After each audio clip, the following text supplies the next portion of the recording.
Squad.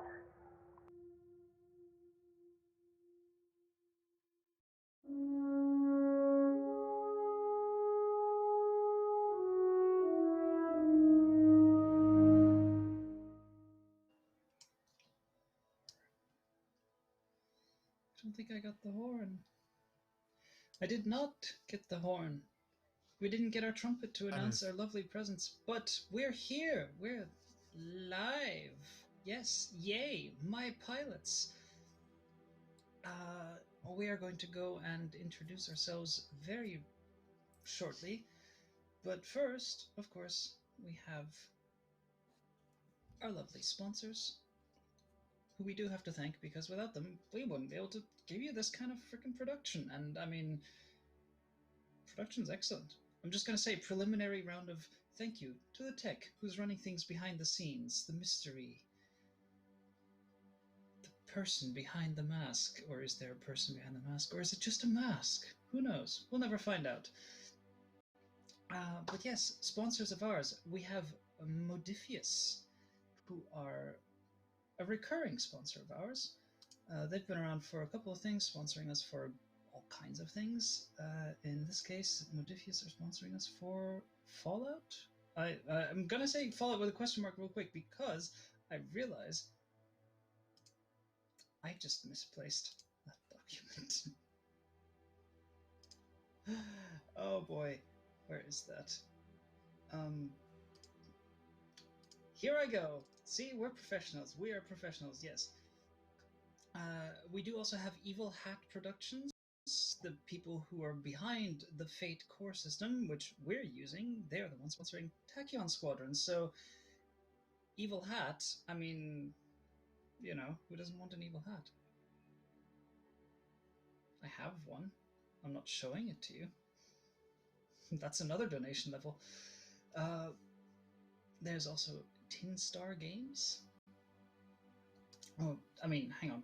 We have a sponsors command. Has someone used the sponsors command, or shall we?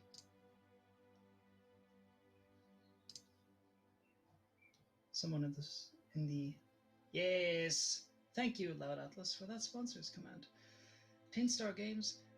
Helmgast, also a fairly regular site on this channel, especially with the game Cult, which is a wonderful horror setting.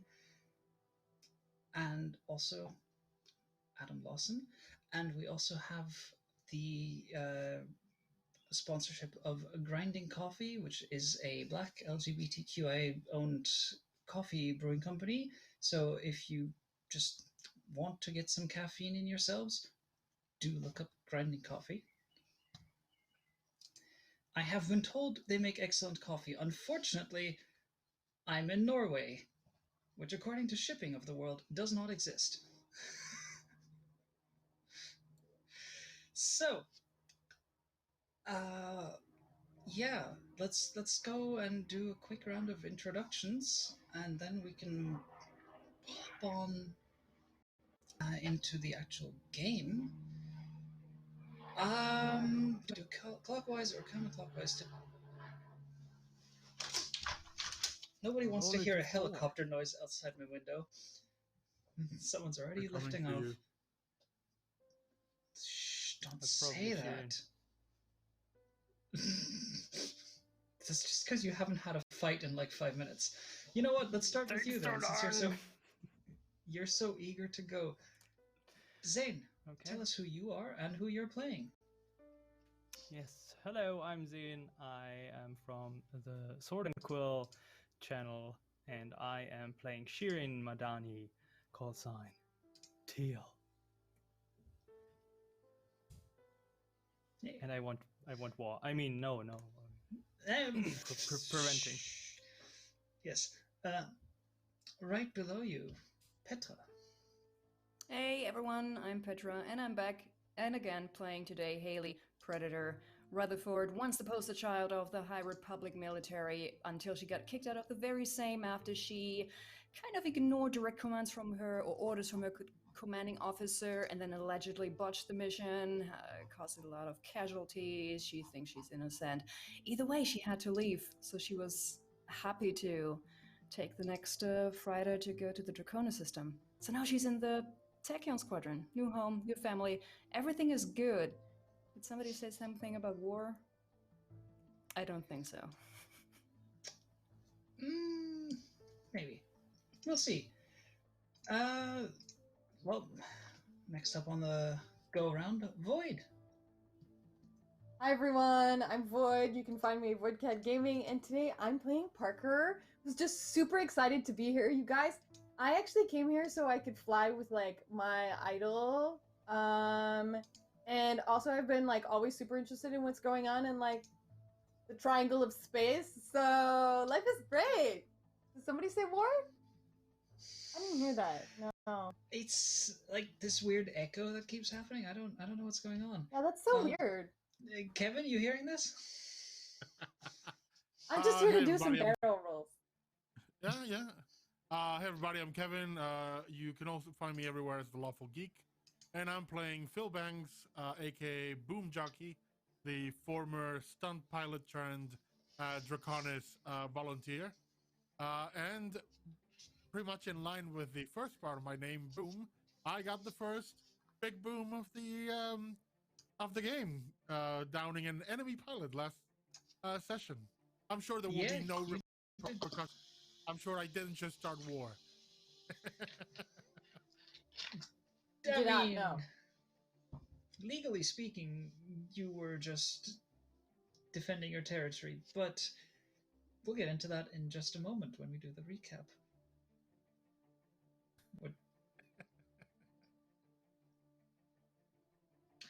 Oh boy, too many props.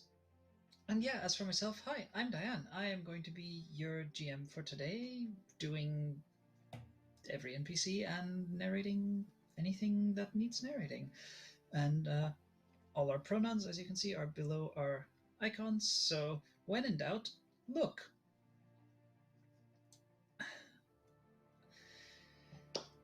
And yeah, in that case, let's do a quick recap. So last time out, our 4 pilots were flying a regular patrol, relatively bored. Teal hadn't shot at anything in a while and was getting antsy, and everyone was just kind of waiting to get back, sit down, have a cup of coffee, and not be bored in space anymore.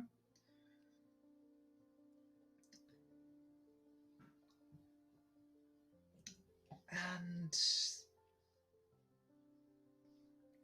that boredom was alleviated when your sensors detected from a sector of space that nothing should be coming from. Something was coming from there. In fact, what was coming from there was a transport ship pursued by 3 Dominion fighters. You all set yourselves up in a perfect ambush in a small little cluster of asteroids. And I'm seeing that the sound has been fixed, so thank you, Tech. You managed to set up an ambush in a small little cluster of asteroids. Right before the transport ship got to you, a small little portion of it detached, which then showed itself to be a small one-person fighter, much like yours, but you could see some differences. The chase turned into a dogfight as you pounced on the Dominion, immediately giving them a bit of a case of the jitters, harrying one of them and preventing it from doing further harm to the transport. However, the unknown fighter took a very, very nasty hit and was essentially left highly damaged and dead in space with the pilot ejecting. Starfox did a mid-combat rescue and suddenly had a pilot scooped up in the cargo hold. Boomjockey, true to his name, and with the help of a very gutsy maneuver by Predator, lined up the perfect shot and in a single burst exploded one of the other Dominion fighters. The other two, realizing that both they are outnumbered and also that they were then going to have to face your squad mates coming at them, bugged out and headed back to Dominion space. And then you went for a debrief. A bit of a rushed one, a bit of a haphazard one, considering you suddenly had two guests with you from a system, from the Tuwanye system, where no ship has ever returned from. You were then informed that there's a reason for that. These two people came from there, and the reason no other ship has ever returned is because there are some incredibly intense magnetic fields that oscillate around in that system. But they've spent a long time studying it, and for the moment, for the next 5 months, a path is open that can be navigated. And they wanted to, since they are descendants of a Republic colony ship, they wanted to present a suitable gift. Now, you, the Draconis Volunteer Group, are considered a relatively dangerous force, able to hold your own star system at peace with the use of 36 fighters that have been kind of decommissioned, shuffled around, and have a couple of rust buckets as support ships. The Tuwanye system, you've been informed, have 144 pristine fighters locked in a vault, ready to be gifted, something that will certainly shift the balance of the galaxy between the Republic and the Dominion with their fragile ceasefire.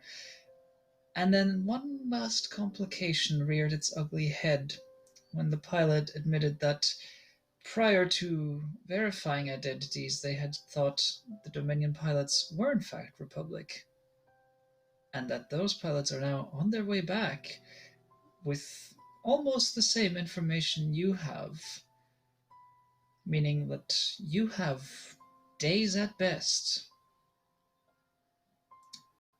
to figure out how to prevent the Dominion from getting their hands on an entire fleet. Now, the debriefing,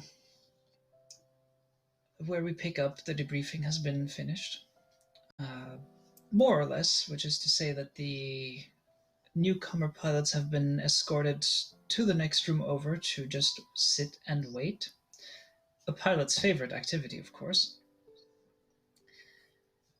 And the four of you are left alone with your commanding officer, Cosima Thunder,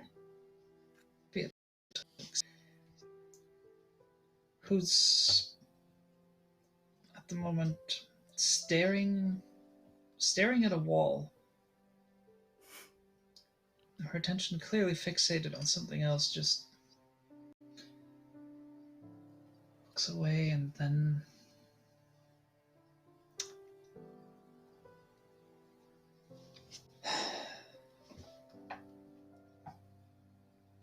nothing you just heard leaves this room.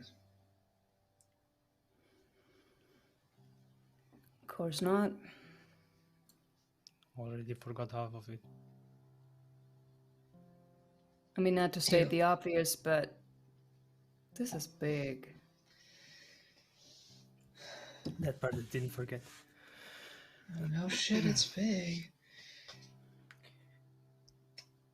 They've got 4 wings of fighters there. That's... Why does a civilization that is completely isolated from any politics or enemies have such a large fleet? I'd ask Well, a lot of myself ships the have same flown in thing. over time. But So, also, consider this. Civilization that sees no attrition ever. They can just keep building. I mean, they seem to be... Kevin, you are muted. They seem to be honest from what I'm getting, but I guess we can assume that there's much more going on. I'd be surprised if there Why wasn't do a they little want to more. leave?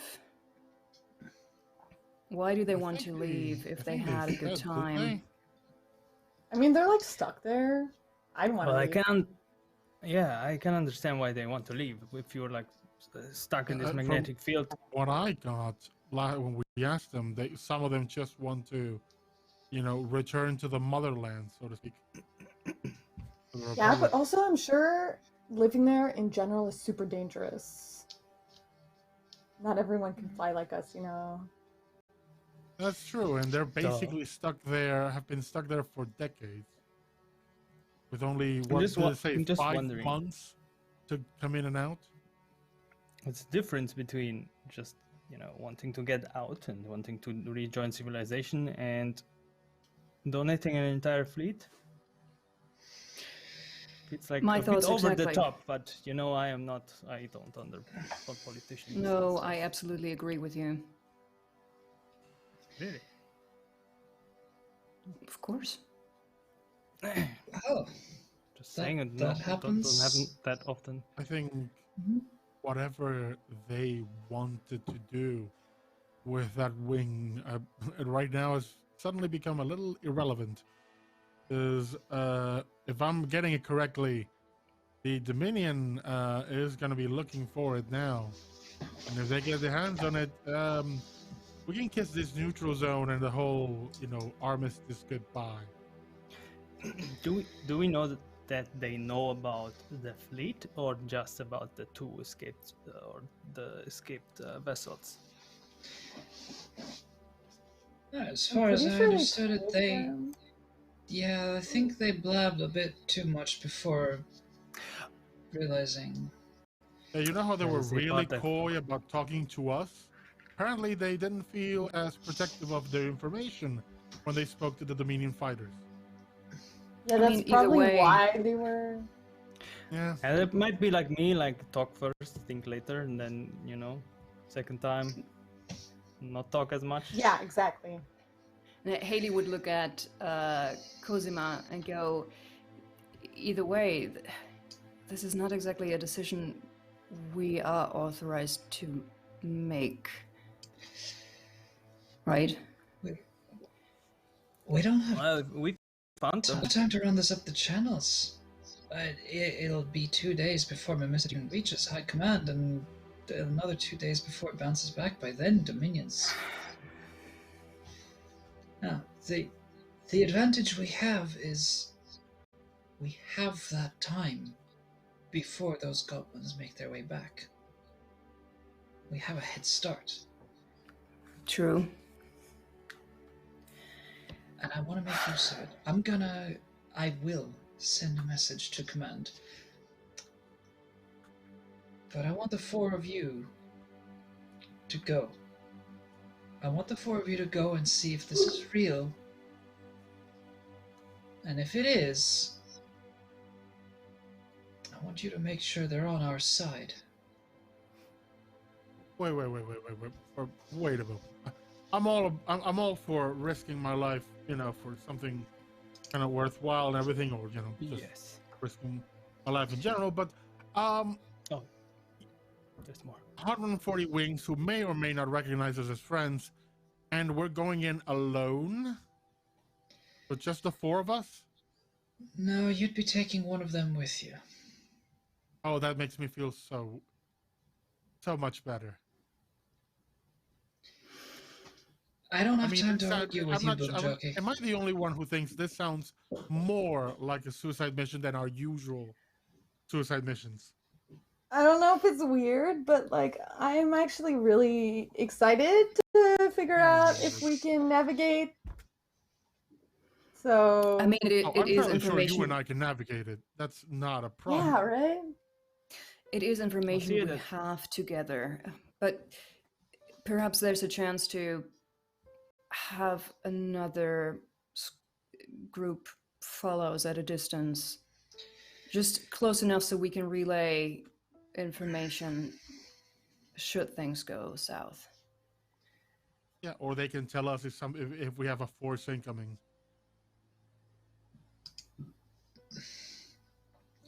Yeah, you Now, read my mind something there. I'm curious about, What? having taken a look at that fighter of theirs while we were, out there, I'm wondering if their ships have any treatment, any coating, any build of a special material or anything to help them with the whole, magnetic interference. Because I don't want to go in on their word and suddenly find myself drifting in the middle of an asteroid field.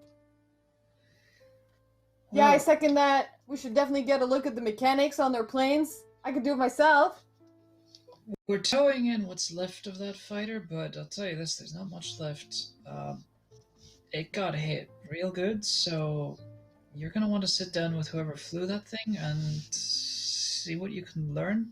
But we Can will do. have a look at it, and we'll see what we can do. But you've got. Let's see. How long does it take to refuel, refit your ships? You've got 2 hours. Get ready. I mean, if we take one of them with us, it won't be in their interest.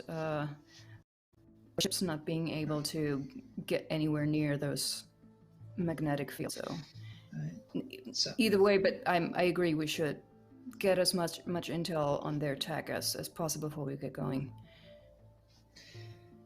yeah, it's 2 hours? I agree with you on everything. I also agree with you, Boomjockey. This sounds a little more like a little more dangerous than even your usual dangerous runs, although I thought for you that'd be exciting. But I don't have time to run this up. I don't have time to contemplate. We're racing against the clock, and the longer we sit still, the more likely it is the minion's going to catch up or even overtake us, and I don't want to lose this race. So, yell at me if you tough luck. want. I guess we Play have to darts with my head out. face. Well, a printout of my face, not my actual face. I'm a little too pretty for that. But you've got 2 hours. Sort your shit out. However, I'll give you this much. Normally, we take mission-specific equipment. Armory's yours. Whatever equipment you need that you can fit, take it. I like those words a lot. Oh, time to load It's up the ship with some goodies.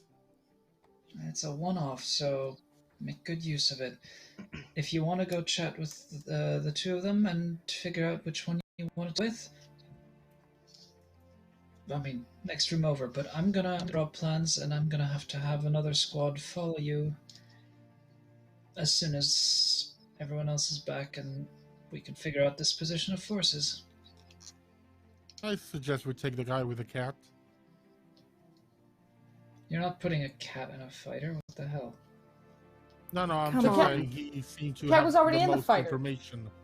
He seemed to have Which the most I find information of the highly two of them. debatable, by the way. Wait, what part do you Okay, find cats debatable? already He's got the most everywhere. information? Oh boy. Look, we can debate the merits of cats in Starflight another time, but for now, sort your gear out, pilots. You're the only ones who know.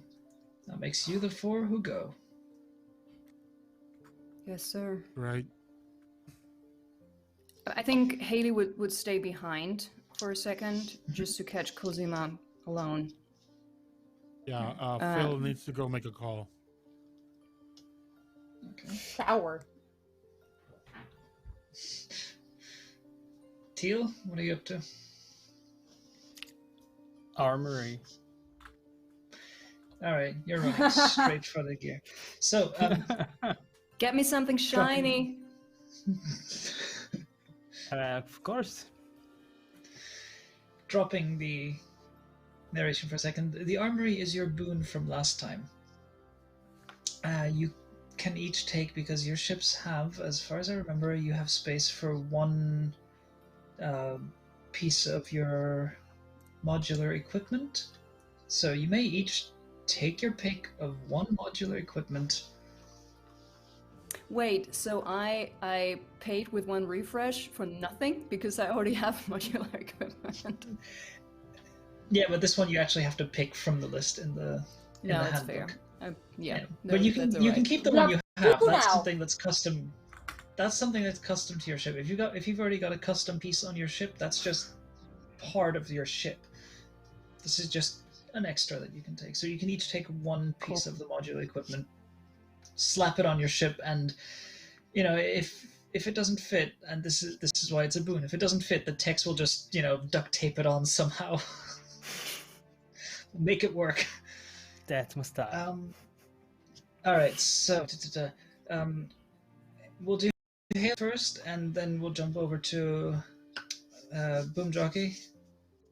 So, staying behind in the briefing room. I got one quick out of game question because I already completely forgot. Yep. How long has the truce been lasting? Like, when did the war? How long ago did the war end? It's a little over a year. Okay. Yeah, Haley would just wait until everybody else has left and then turn to Cosima and just say, anything else I need to know? Should know?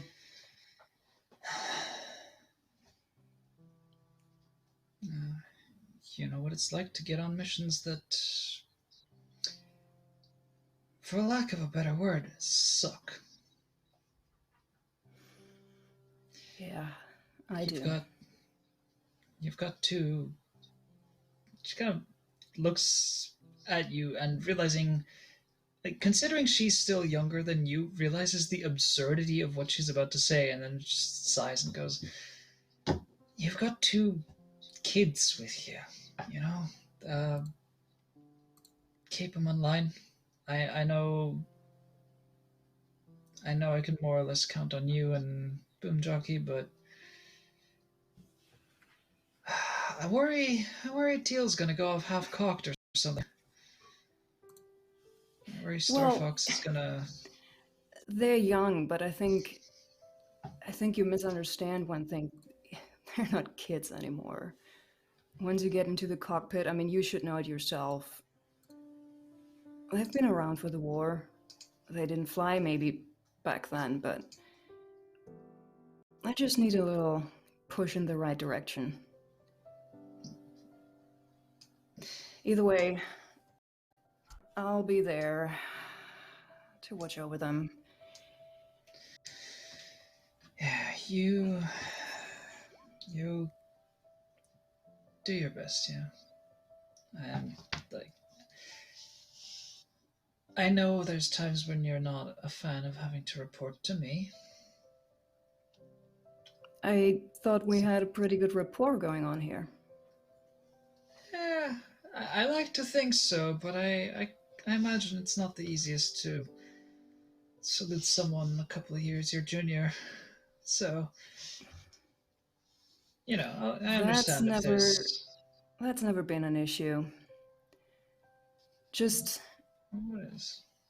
remember that none of us are mindless drones. Or at the very least, I hope you can talk to me. I just never want to get in a situation again where I have to fly blind is all. That's what I'm hoping to avoid. I'm not happy about this, I'm not happy about sending someone off into the unknown, but tell me, would you do different? Under the given circumstances, no. We can't afford to lose that race. Let's just say I'm really not in the mood for another war. Been there, done that. Yeah, I don't think any of us are, so, honestly, it makes me glad to hear that from you. I do value your input. But I mean, I also don't have to explain to you that no matter what way this goes, it will be just varying degrees of bad. Neither the Dominion nor the High Republic would really like it if all of a sudden we had our own military fleet. That's gonna stir up some feelings. We are nice and quiet and not a threat to anyone, and Hey, maybe we can just position them and say it's decoration. Anyway. you know what? Yeah, let's do it. Let's just decorate Draconis Station. Mm-hmm. That's just nice. For nice additional night lights or something. There you go. And I think pieces. There you go. And I think Cosima would definitely be able to tell that Haley, like, this is a situation that doesn't sit right with her. She knows what needs to be done, but she's tense. I mean, she's yeah. Yeah. But, yeah. Listen.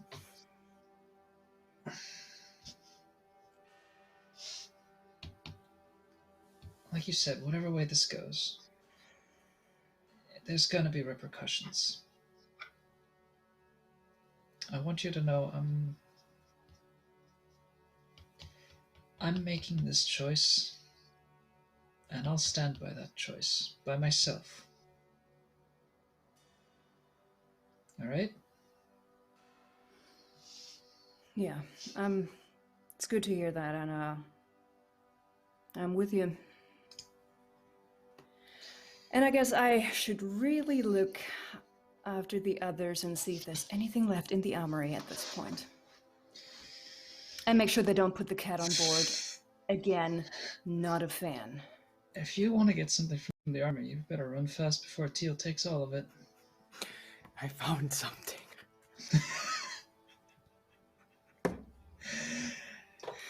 Yes, and I can probably hear some, like, oh my god, look at this in the background. All right. I'll see you in the lunch tubes in 2 hours. Yes, sir. And then she walks out. Yep. Door closes and you see Cosima just... As you leave, you see her just kind of slump backwards in a chair.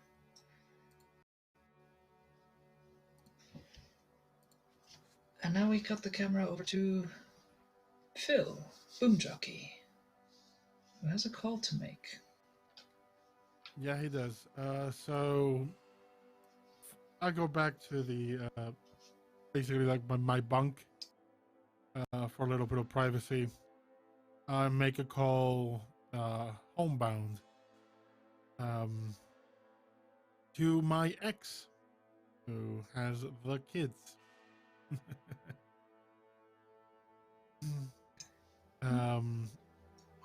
Just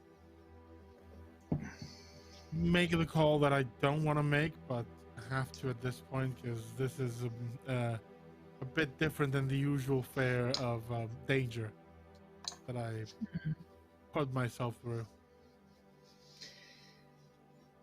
You put the call through, and it takes a little while. There's a bit of distance, so there's some delay. But eventually it does get answered, and the screen lights up. And there on the other end, there's Alvin's face. Looking, I want to say, a little confused. Just answering, going, oh. Hey, Al. Hey, Phil. Oh, can't say I was expecting you. Yeah, I know. How's it going? Just something's come up. I'm gonna be heading out in a bit. I know that look on your face. I don't like it. I know we've had our differences, but hey, you know you were supposed to come visit. Yeah, I know, and that's what I want to talk about. You still have the package?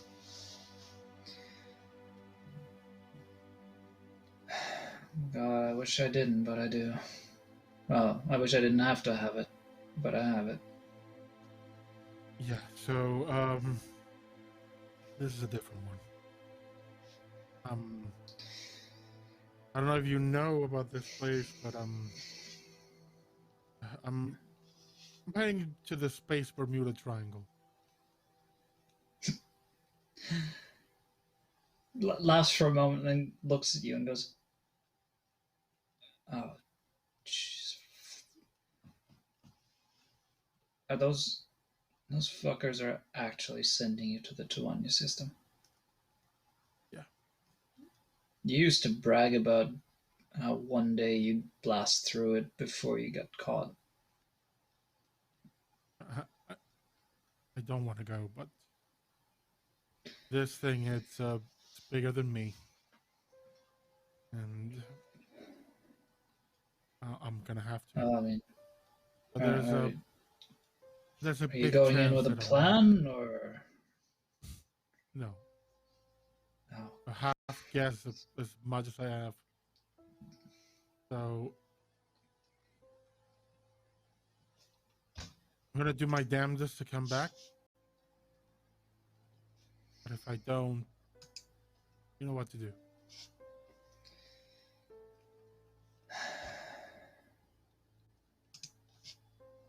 I hope I don't have to. I hope one day you'll give up this damn fool pursuit of yours and come back. Honestly, and I think this might be it for me. We actually have there's a new kid. About as good, perhaps better than me. Just gonna try to bring her back safe, and after that, I think I'm done. Give the girls a hug from you, will you? Oh, I will, but I'm holding you to what you just said. I mean, You're done after this one. Yeah, I'm done. You want to do your stunt shows after that? I'm all for it. No, I think I'll hang my wings and teach people how to be crazy for a while. But yeah, I'm never gonna get you out from flying, but I can at least hope to get you to fly a little more safely. Try that. I'll go find the girls and I'll prep the box just in case. But I'm not getting it out, not until I have to. That's all I can ask. I hope to see you soon. Alvin. And hangs up. Be safe. I'll try. Then he hangs up. After that, now a very long shower. And we'll just have to imagine that whole call happened with like a 5-minute delay each way, because there's no way we're gonna play that out. Yeah. Yeah. So yeah, essentially, Phil has a box that he left with his ex. That is in case I don't come back. I want you to show this to his daughters. It's basically, this is how you learn more about me when I'm not there.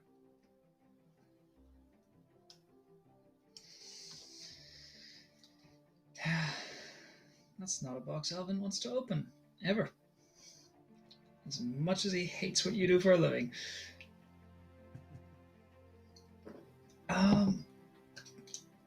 Right. So you all have, in this time, your pick of one bit of modular equipment, so I hope you've all got your eyes on something. Yeah, I do. Okay. For the record, can I just get each of you to tell me what you're picking? Yes, I'm taking taking- the Alderson 5M shield booster. Nice. I'm taking the Plane Senko Very Thrust nice. Vectoring System. Which one? Which type? Oh, the The Thrust system, the type Vectoring 19? System is the one that lets me turn really fast. Oh, okay. It's used for overcome actions. Yeah. So for that's a system type push 19. It's actions, not the unit type 7. It's not the unit type 7. And I'm gonna go, unless Zane, you picked that, then I'm gonna go with the suppression unit type 7. So the plane Senko inertial blah blah blah and suppression unit type 7. Okay, so defend actions. Yeah, lets me change direction quickly. Mine regenerates shields. Oh, right. Increase You maneuverability is what it says on Is mine. going for the Yeah. G-18B Vortex area attack missile. What? No way! I thought you were gonna go for the swarm missiles. I was thinking about that one. Rocket The swarm. air attack. Yeah, it's also good. But no, Vortex Oh, sounds more Teal-like. You know, spiraling inside and out. Vortex. And a vortex area attack missile sounds exactly like something Teal would want. Yes. All right. I'll trust you all to keep track of those bits of equipment. Try to add it I to mean, the sheet, but timer's running, so if you want to make any other bits of preparation, Yeah, I would like to meet up with Starfox and take a look at that, at what's left of the fighter and perhaps the transport ship. And all right. if we can get the one of their pilots, the guy that had the cat, Yeah. just to go over and ask him some questions about, how the composition of this thing, if it's just a standard ship or if there's anything on it that we might need. Okay. Yeah, when their fighter ship is brought in, what's left of it, you can see it's a wreck. It got completely fried in the attack, and as soon as it was abandoned, because no one was on board to actually try and keep the systems running or put out any sort of electrical errors, it basically fried itself. What's left of it looks, in terms of shape, pretty similar to what you were flying. It's a little more diamond shape. So instead of the two long spurs at the side that your Blackfish types have, those spurs are a little. They're shortened, while the central section is brought forward a little ways. In terms of material and such, it seems to be made of. Oh, actually, hang on. Let me see if I can. I'm gonna have you make a roll here. Let's start this off a knowledge roll. Specifically, let's have you make a roll for. Technology. Yeah. This would be a technology roll. So this would be. Roll me your technology in the sense of you're trying to. I was gonna say this needs a +3 to succeed. I too will roll my technology, for I'm definitely there snooping through the ship. I did not do well. I was too excited to do well. The ship. I think Parker cut herself on a piece of metal. That's... Because she's like, oh my god, this is so much. Oh, I'll be right back. is this your blood? Oh no. The medics are there to take care of you. Do you want the SpongeBob Band-Aid? No thanks. I like the space ones. Yeah. But yeah, it's in terms of material, it definitely seems to be a much like yours. It's a composite alloy. It is something that is meant to stand up to both the extreme temperatures and then also the intense radiation, etc., that one would have to survive out in space. But beyond that, because of the damage it's sustained, and because of frankly the time pressure that you're under, you don't have time to take a sample, compare and contrast and everything. You're basically just observing visually, and you just have a hard time determining exactly what it seems to be made of. Then what I'll do is, if we can find that pilot. Yeah. Just I mean, they've both been, for the moment, held in the room next to where you did your debrief. So, basically, until you leave, that's where they're confined, because this is a military base and they're not supposed to be walking around it. Then I think we'll go there, unless Parker has any other things you want to do. Oh. So we just go in. Remind me of the guy's name. The guy with the cat, his name was Gus. Gus Fairweather. Gus Fairweather, yeah. Is anyone else joining? Yeah, Haley would join Awesome. up. So she would have go from the debriefing room to the armory, get something nice, and then, as she's seeing that Phil and Parker are going to speak to the pilots, she's joining them. I think what we find is, from checking the ship, we'll likely go to the armory, like put in our order for what we want added to the ships, and we all meet up there, and from there walk to talk to this guy. Yeah. Yeah, narratively speaking. Yeah. All right. I mean, the door opens. The two of them are sitting there, basically cradling cups of coffee and munching on some pastries because they need to keep their energies up. So as soon as you walk in, they look up at you, and they half stand, and then realize they don't have to, and just keep sitting. Yeah, and hey, we're munching like, on their pastries. Please keep your seats. And Gus, again, who you initially talked to, who himself is a surprisingly tall. It's of the two of them, Viera is incredibly short to the point that you wonder how she would reach everything in a cockpit, whereas Gus is incredibly tall to the point where you wonder how he doesn't breach the canopy while he's sitting inside of it. And they just make this incredibly odd pairing, sitting next to each other, looking for all the world like parent and child almost. Gus stands up at this point, just looming over all of you, and goes, Wait, how tall is he? Oh, can we do visual introductions? We didn't do that last time. Yes, we can. I was... I'd almost forgotten. Thank you for reminding me. So as Gus stands up, and he's tall, so he's like 195 centimeters. He's nearly 2 meters tall. Definitely the sort of, how do you fit? You know what? I'm not gonna.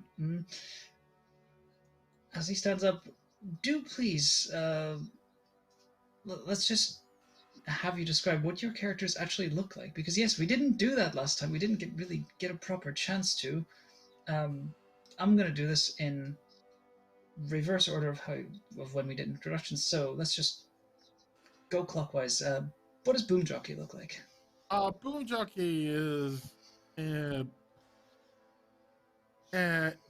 starting his 40s. Some salt and pepper hair, short, well, not short actually, has a long in a ponytail. It looks like a hipster dad. He's wearing his basically a flight suit but always has like this vest on that it's kind of like the Marty McFly orange vest from the future, and gloves and like combat boots. He's fairly athletic, not overly built, just in shape, because you kind of have to be. Yeah, And right now he's not, because they're back in the cockpit. But in case of like blinding lights, like flying next to stars, he does have like the very old school like pilot sunglasses. Wouldn't be a sun pilot without them. There we go. There they are. God, they had to come out at some point. Starfox. Are you Starfox actually a fox? is actually a fox. Yeah, with 9 tails. No. Starfox is exactly as tall as you need to be a pilot, which was a thing of like great consternation when she was younger. She was very worried she would not hit that height. She's exactly as tall as you need to be a pilot, and not any taller. Her hair is always kind of messy, because she also likes to mess with the engines and stuff. Her dad was a mechanic, so she's always like got a smear of grease somewhere on her uniform. It's never like super clean. It always looks a little more like a mechanic's uniform than a pilot's uniform, but that's alright. And she looks younger than she is, so like to new people it's like, why is that teenager flying it? Why is that happening? But she's in her 20s. It's fine, guys. It's fine. She's not a baby. Stop it. I'm sure we believe you.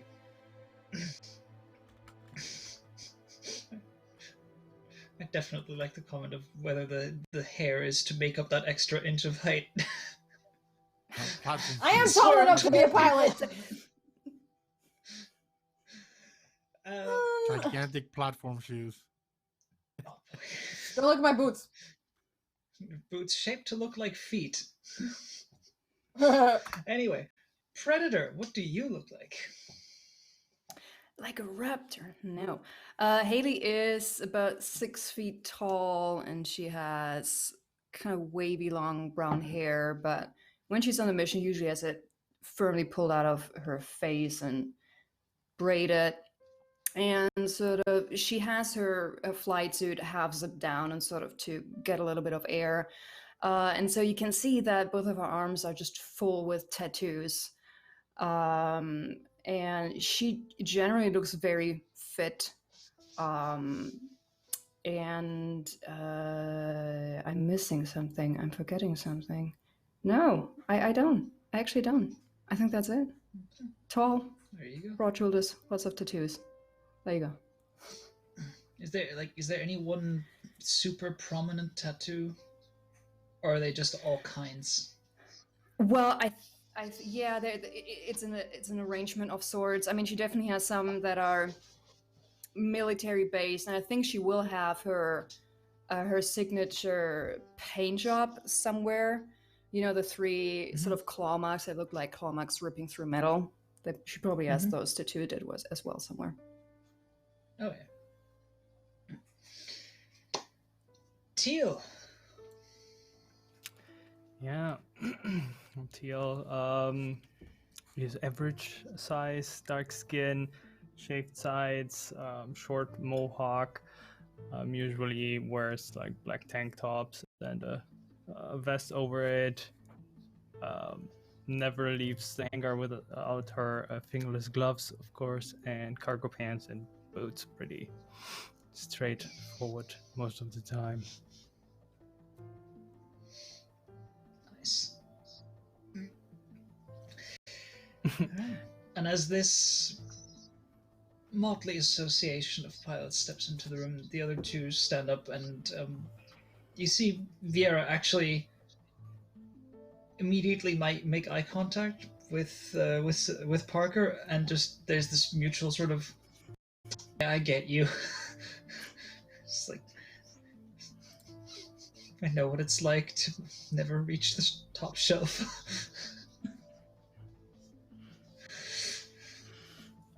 Gus, however, does actually put down the pastry, the croissant that he's eating, and leans back in the chair, looks at all of you, and goes, "All right, so what's happened?"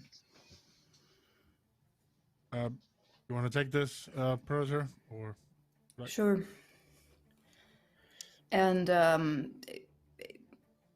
in the interest of time, we can just say that Haley just informs them of their plan, that they've decided with their commanding officer that we're going to accompany them to check out what's going on, because we have to make sure, to get reliable information to do this right. Have you got planes for the two of us? Actually, only one of you is coming with us. One of you say shotgun. Well, just We need just one of a us. little bit of an insurance. You have to understand, this is a little bit of an iffy situation. We are interested in helping you, but I get it.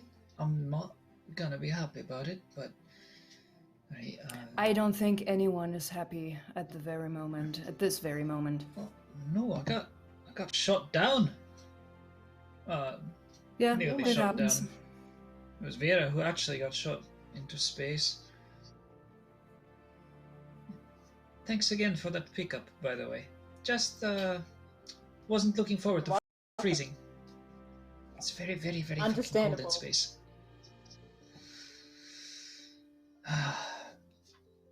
Alright, so well, which of us are you taking with? And when are we leaving? And what's the We're leaving in about, I don't know how much time would have passed at this point. Probably like at this at point least you've half got an maybe hour. yeah, you've got at most half an hour left at this point. Like, you know, there's been the call, showers, going through the armory, coming back here. You're running short on time at this rate. Yeah, you have time for a bathroom break. That's about it. That's more than we sometimes get. I do have a question for either of you.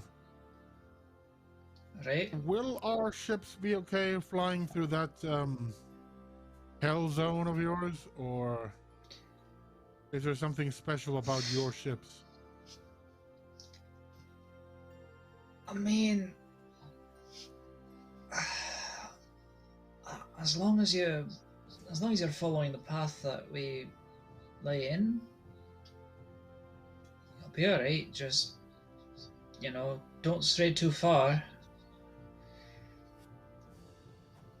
We don't really do anything special to our ships. We just build them a little bit different to you. And I can't really show it to you now because I don't know how much of the fighter survived that we brought with, but I got shot up pretty bad. So that's a shame. I had some pretty neat little custom. It was a pretty nice little custom job, and just didn't get time to really show you what we had in store. But we've got more of those back home, and I think you'll really appreciate what they're capable of. Definitely excited to take a look at it.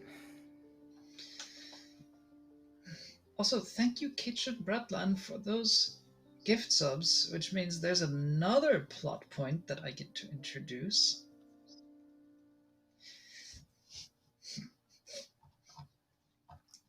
Which is fantastic and amazing, and I already have that one written out, and I just need to get a moment to actually do it. Haley would look at everybody else and sort of in a anything else we're forgetting right now kind of way. I think we have about as much as we have, but Sharon, I'm sorry, Teal, Starfox, anything?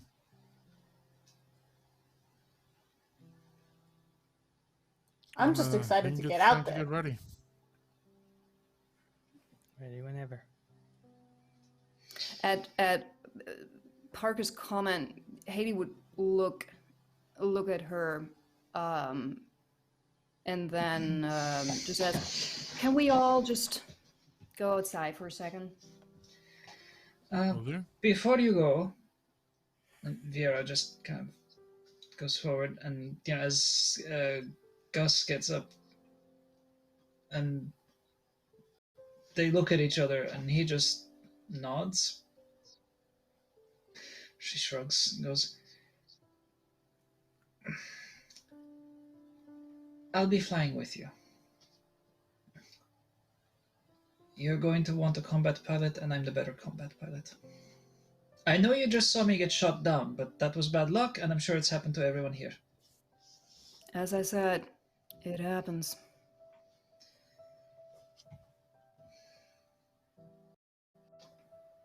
Well, that's settled. Just not usually that fast. It's that was pretty. Well, you Pretty thought they were brutal. your allies, and then they started shooting at you. That's not your fault. But there's that, and there's also I'm supposed to have shields, damn it! But I guess they lined up a good shot. Hey, you got me back. Vengeance was yours. I don't know your name. She's gesturing at Phil. All right, Call me that's Boomjockey. true in introductions. Where are my manners? My apologies. This is slightly unusual, to say the least.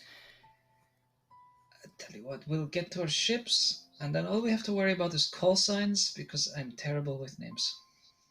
Good. And Boomjockey I'm Predator. is enough. Boomjockey, Predator, Starfox! Deal. Starfox, Teal.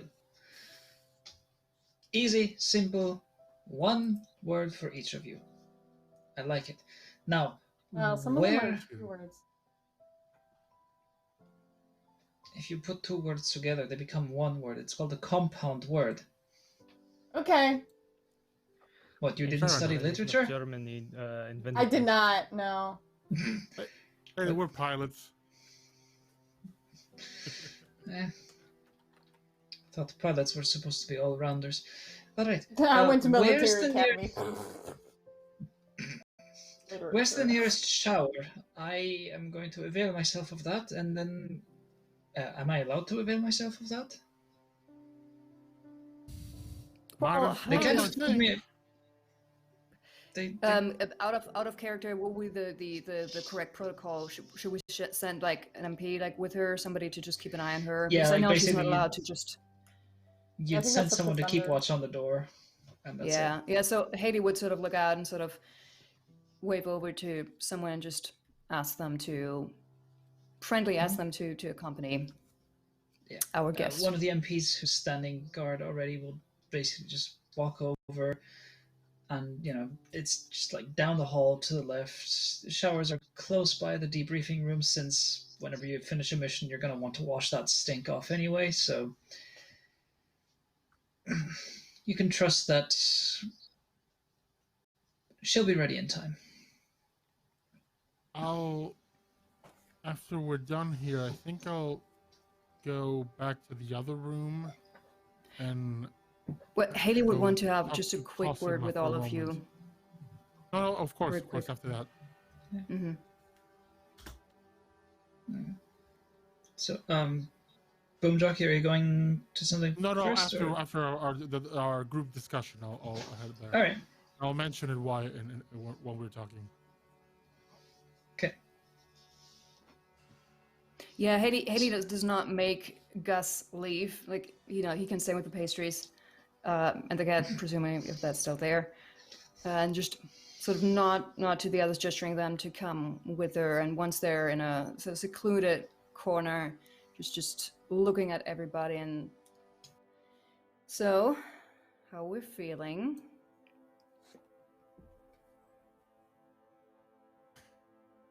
Ready to go. This is a new one. But okay, I'm fine. Your look says otherwise, Phil. But I wouldn't blame anyone for feeling just a little bit antsy right now. And not necessarily in a good way. Let's just say this has made me, contemplate certain things. But it won't affect the mission at all. So don't worry about it. Oh, I'm not worried. We got this. We got this, guys. I do think we need to have a chat with Cosima and see if we can get our friend her own ship. Because if we're gonna bring another fighter pilot, we may need them in a cockpit and not just, riding shotgun. I don't think that Cosima will necessarily sign off on that right now, but I would, yes, go and talk to her. Just so that she knows that we know. In the ship.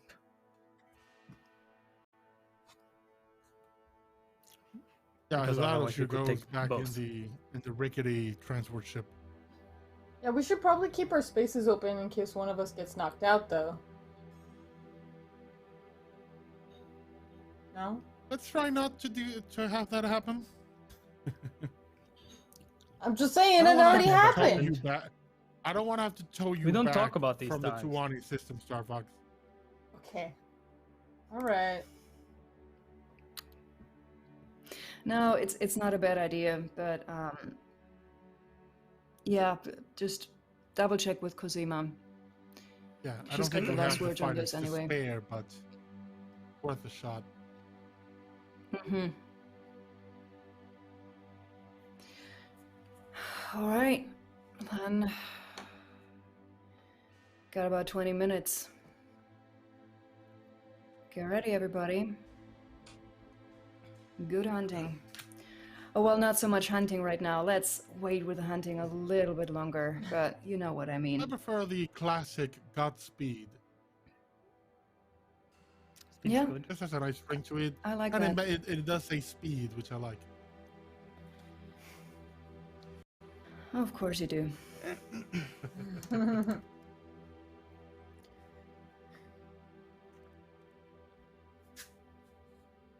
Just keep in mind what you want to come back to.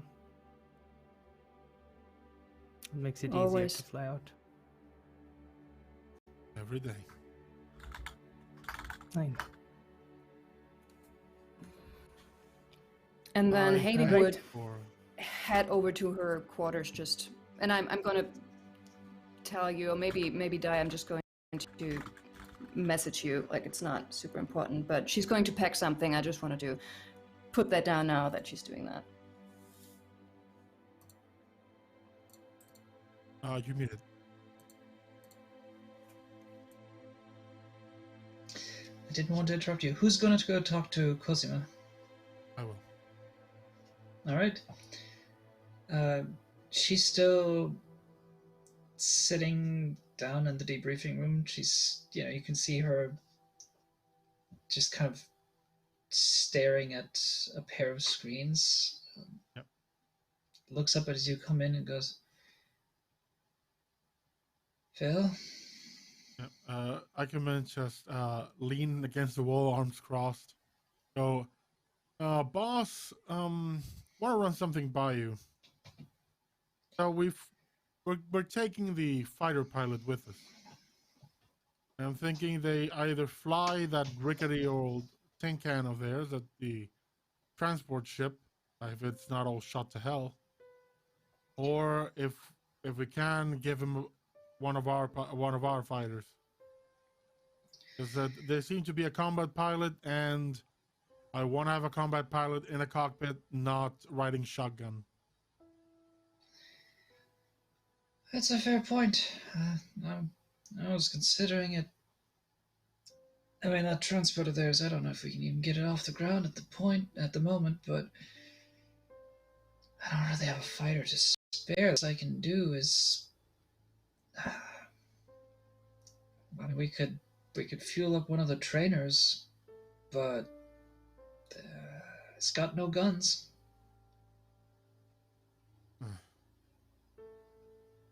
It's better than sitting in a tub, mind you. Yeah, but that won't really do much for us if. Can we just fit something simple or anything? Can we take one of the trainers and fit something on it? You'll recommend? Just something basic. Got 20 minutes, let's go. Get dirty. Slingshot. I mean, all right, hang on. Let's see. That it's the trainers, so they're Either that filled or with... take one of our backup. You know, a fighter from the backup squad. You know, bench someone and take their fighter. Oh, I'm gonna be in enough trouble as it is without this. I need you, Phil, to make me a rapport check in this case. Not gonna work. Hang on. Let me just make sure this is. I will make it a rapport unless you can convince me to make it empathy. I'll switch rapport. Generally, it's even worse. Okay, so make a rapport roll. I will need this as a. The difficulty is going to be as a +2. Oh, not. Nope. Do you have anything you can add to it? Like, do you have any aspect you can call upon?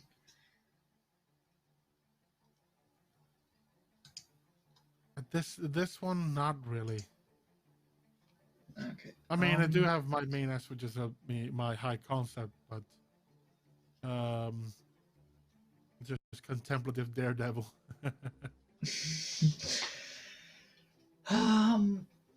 Which I'll give you this. I could call on it just saying, you know, I'm all for risking my life. Yeah, I'm gonna give you a but compel it's gotta be here. worthwhile, and Yeah. we're gonna need the backup. I'm giving you a compel here. Okay. If you want, you can lay it on the line for Cosima and actually make it clear to her that this will be your last mission and that you want to make it home. Yeah, and actually have that be finalized. I'll do it. So I'm gonna be clear with you, boss. This entire mission. I signed up for this because I wanted to do. If I was going to die in the middle of a flight, I wanted it to be for something worthwhile, not just a stupid stunt for a bit of money.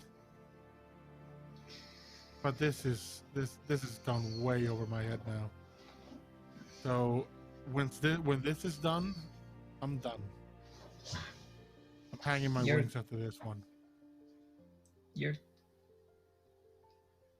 I'm gonna make sure, but I want to make damn sure that everyone in this squad returns, especially, including our peppy little newbie, because that kid's better than me. So just gotta, train her a Still bit more. Needs to be.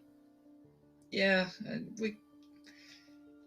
I reckon with a tempering of experience. Yeah. Maybe she'll get to your level. But if you want them to you want all these members of this squad to keep flying, we're gonna need that backup. We're gonna need that ship with another fighter in it. Otherwise, the risk is just too high. We're already facing. We don't even know. We may be having that entire 140 wing coming after us from the Dominion side. We don't even know what kind of forces we're facing. You gotta give this one to us.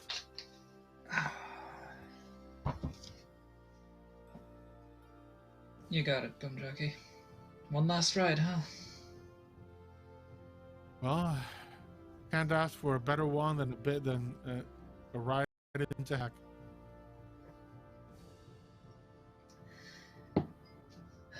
You better come home.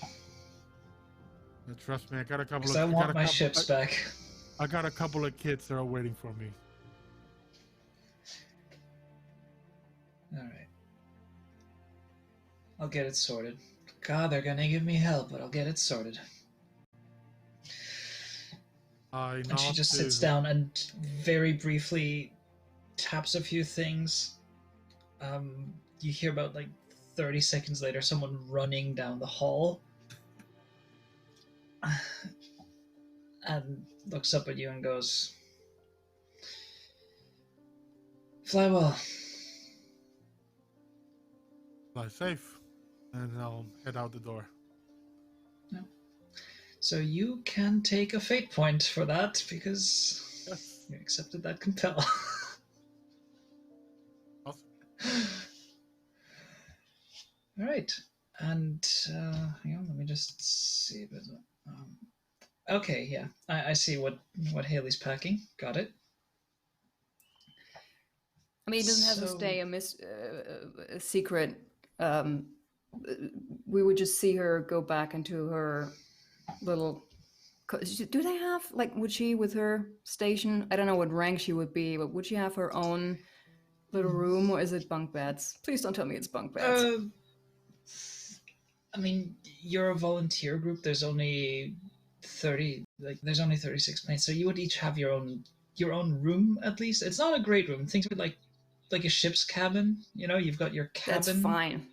That's fine. I'll take privacy. Yeah, like it's a little cabin with a fold-out bed and a shower where you have just enough room that if you stand straight, you're not gonna bump into the sink next to it. But as far as pilots go, that's almost a luxury. I was gonna say. So we just see her pop in there one more time, open her locker, and then rummage around, reach into the back of the locker, and take out a mid-sized bottle of a really high-quality whiskey. And you can see there's already missing a little bit of the bottle, and she just stares at it for a little bit and sighs and takes it out, closes the locker door, and puts that in her duffel bag as well. Okay. Is anyone else going to do anything, or shall we jump to assembling deck? I think that we all, at least on my end, just pack up any supplies, snacks, anything, because this is going to be a long one. Yeah, I always head over to the hangar like 15-20 minutes early so that I can just like do a tune-up myself, just to make myself feel more comfortable before flying. Like, just definitely. make sure my baby girl's all good, you know? Yeah, pre-flight check, obviously. Yeah, I want to do it myself. I'm not going to let anybody else do it.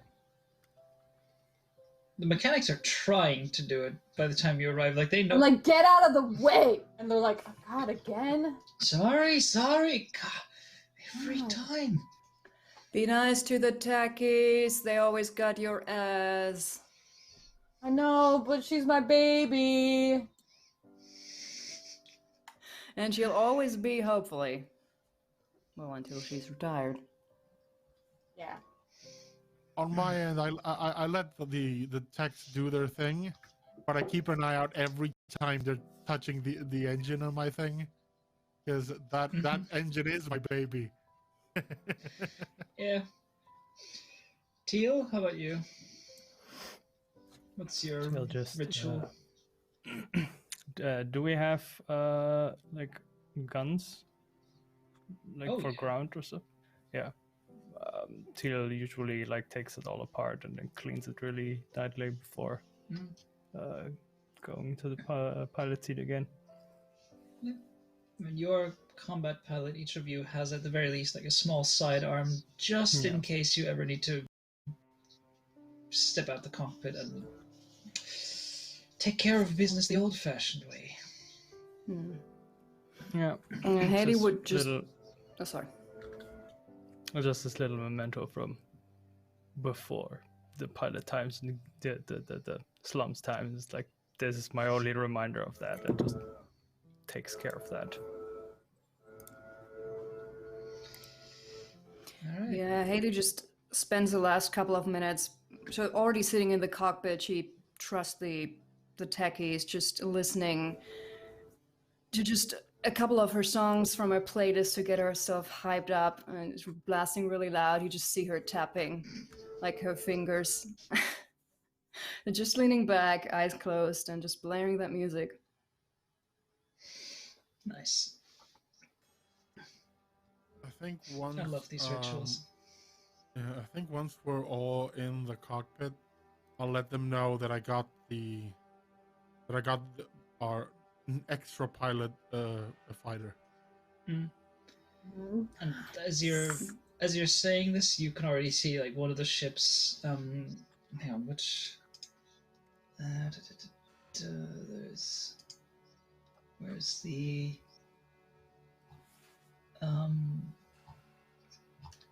God, there was the.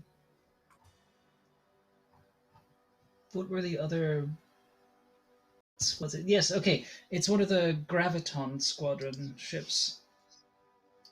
So it's got the trademark.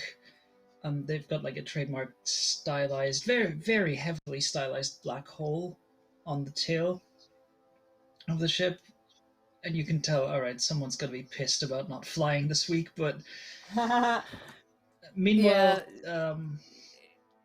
Haley would just say, "Nice one, Phil. Do I want to know what you, Cosima, to give her okay for that? You know what? How about I'll tell you on the way back. Yeah, that sounds good. Let's do that." How optimistic. All right.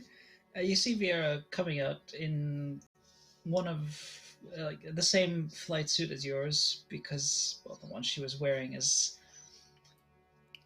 not fit for purpose anymore. So looks at the ship, looks at all of you, and looks around at everyone and goes, "Okay, I guess I'm joining you on the way home. It has guns, right?" It does.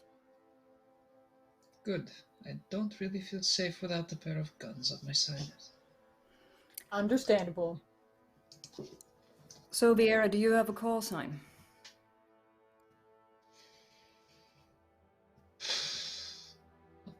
Really? Call sign is for when you're actually fighting. We've never done fighting. We've only done training. Okay, do you want a call Well, sign? but- We'll give you one. All right, your Now's your starlight. chance. Let's go. Starlight. Done. But you're already Starfox. Won't that confuse? You know what? I like it. I'm gonna take it. Starfight is good. Light. Light. Tiny. Or light. Oh, I like Starfight even more. So I mean, considering how you got picked up out of space, we can always call you Space Baby. I'm I not mean, going that for would be space better baby. than I space veto. junk. How about we just say Spacer? Is that good? Spacer? Spacer. I like it. Viera, Spacer. take your Let's do pick. it. You don't have. Okay, just if you're fine with Spacer that. it is. But maybe Star. You know what? Give me time to think. We'll decide on the way. Airlock. Tell you what, Come on, the first time you Shirin. call out to one of us, use your call sign. See, like this. I'll give you an example. Starfox to Predator. Hey, you look cute today. Yes.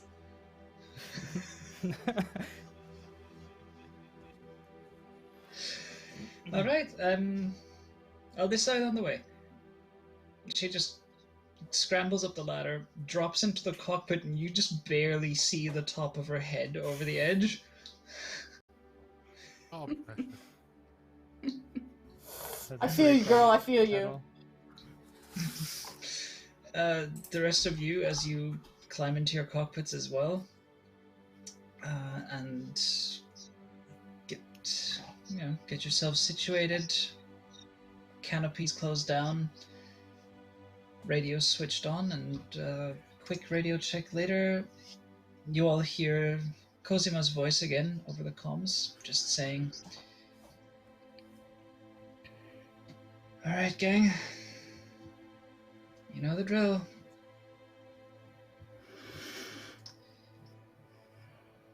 Make me proud out there. Aye, aye. Keep us safe. Come back in one piece.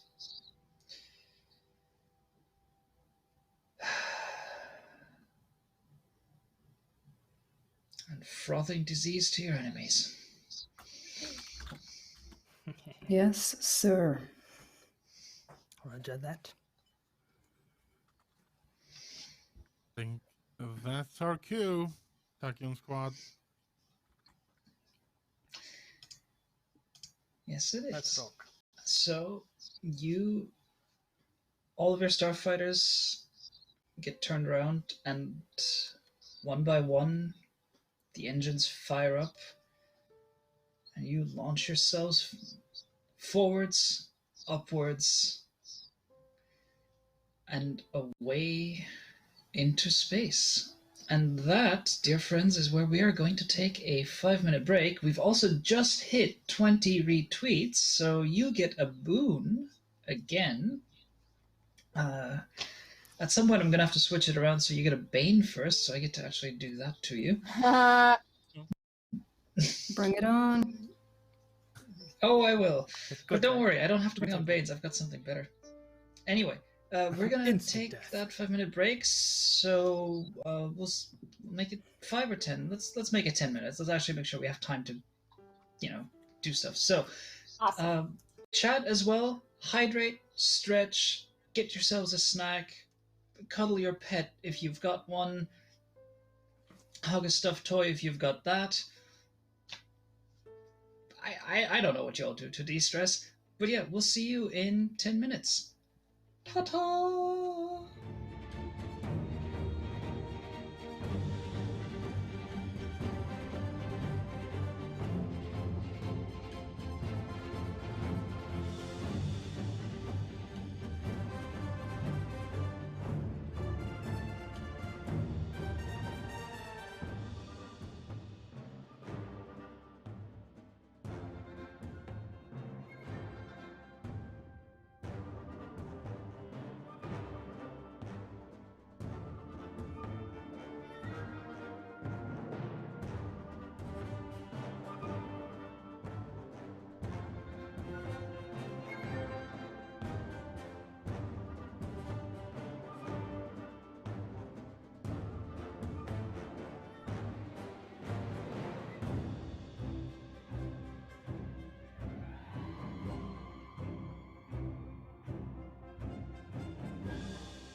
Yay. That brings us back. Once again, we've had our breaks. I hope everyone else has had a quick break. We return to space. All of you, the pilots that you are, this is where you feel free, I suppose. You know, you've all in one way or another found a way to just be at home amongst the void and vacuum of space. As your engines throttle up, as you push yourselves away from Draconis Station, as your thrust builds and builds and builds, you rocket away, and the lights and sights of civilization left far behind you as your speed builds up more and more. And then it's just the five of you. Teal, Boomjockey, Predator, and Vera, who has yet to pick her call sign, but seems to be handling the ship competently. You can see it, like, every now and then there's a bit of a course correction, a little bit of a moment of not quite having this fighter set up to her specifications, but it's a loner, you know, you'll make do.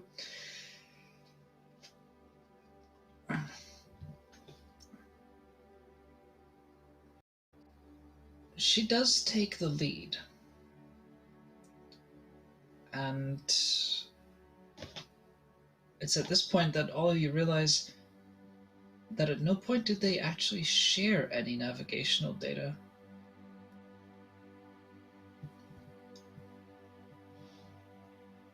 You hear the brief, fuzzy crackle of the comms, followed by Vera's voice going, "This is Starlight.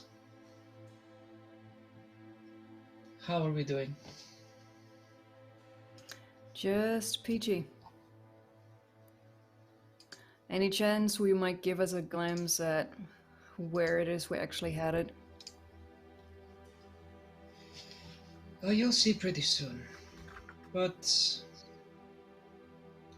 before I take you further, there's something I want to ask of you. Ask away.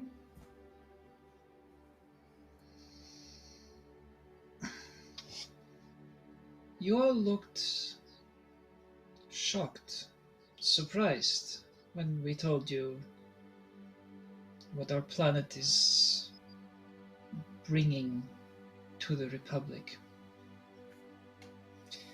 You spoke of a truce, you spoke of a peace that has been kept. What would happen if either side gets their hands on our vault?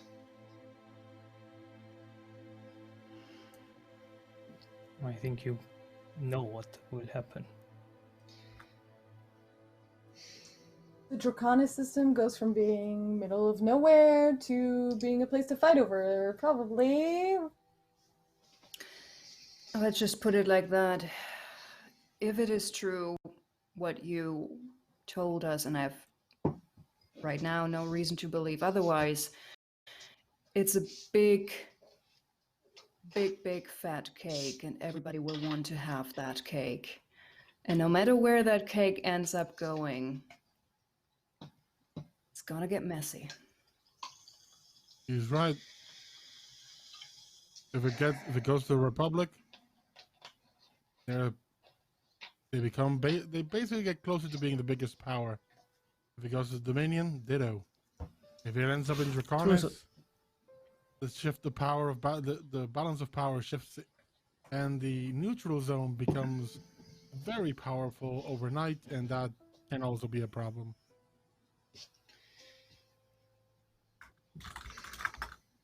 We'd be sandwiched, basically, with two angry giants on either side. I mean, doesn't you can sound- always stay in the system. Not better, right? I mean, if I have to choose between the ships going to Republic Dominion or staying in Draconis, my vote is Draconis. It's the least bad option. Unless, I mean, I don't think anyone's considering the option of not bringing those ships at all, and let's say locking the vault permanently. I was going to ask you about that. I mean, maybe, like, if you're really worried about it, we could get everybody out, but not the fighters. But they kind of already know about the fighters, so... Starfox is right. We have a fight on our hands anyway. I know that there are codes. Access codes. Remote piloting. We use them for moving ships around in the hangar. You know, taking a ship from one docking space to another. But they are remote piloting codes.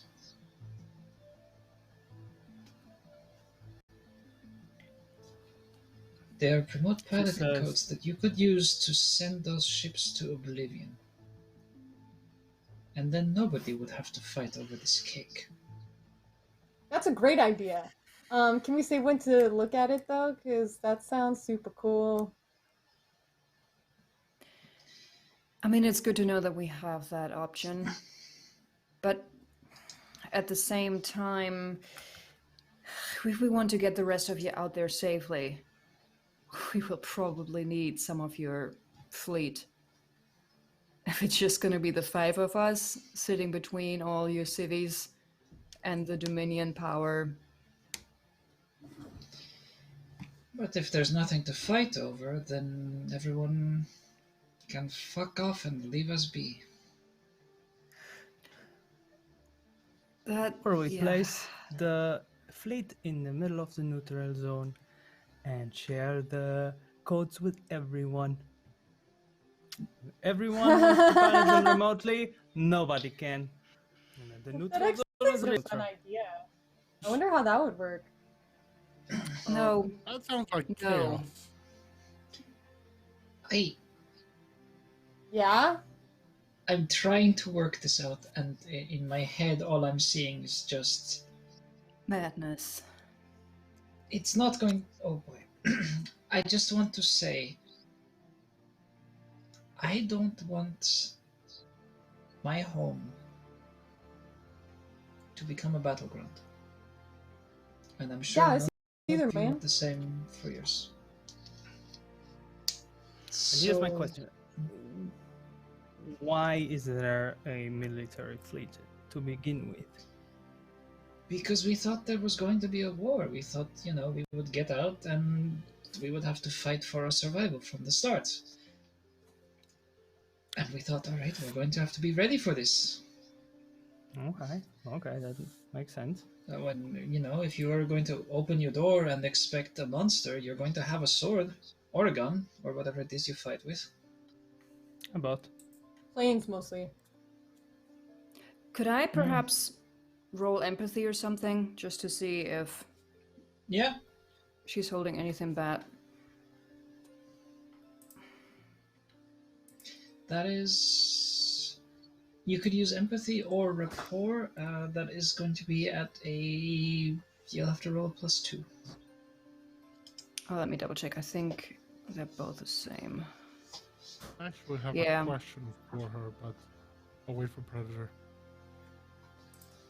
I mean, there's private channels between ships, so. Never rolled rapport. Let's try that. Let's see how that goes. Yeah. Not quite. Okay. I let you roll rapport purely because, this was kind of a question and answer thing, so normally you'd be rolling empty for this sort, but because you were more or less interrogating, I figured that was. But yeah, you don't really have... get back to you in a second. You don't really have any reason to disbelieve what she's saying. But, like, there isn't necessarily anything that's just outright telling you something is being hidden or held back.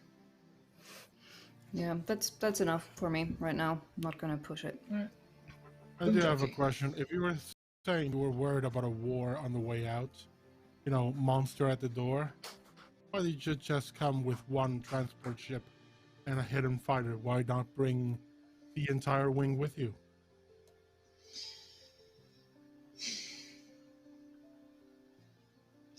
You don't take the whole family out the door, you pick first. No, it's pretty much that. We wanted to have someone to see what we're walking into. And, I have to say, we weren't entirely wrong. We walked out the door, as it were, and got attacked. So the rest of the planet is ready now. We did get a message back.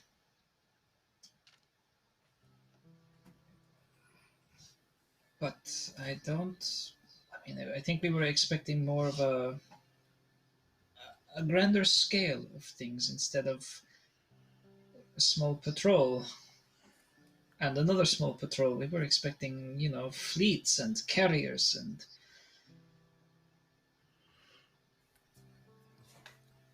Well, if you had jumped out near High Republic territory, then things would be looking a little bit different right now, but it's us, it's gotta do.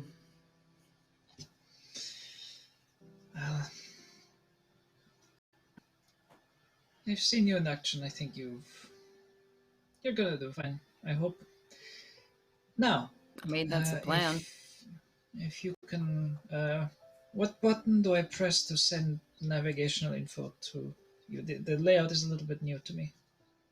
Yeah, she would explain it to her because Petra can't explain it. Just press all the buttons until the correct one. Do not do that. Do not do that. It is interesting, but that's for another day. And then she just quickly explains. It's totally not how I learned, but yeah. Because you put yourself through a hard school. Seconds later, you all see a flight plan pop up on your readouts.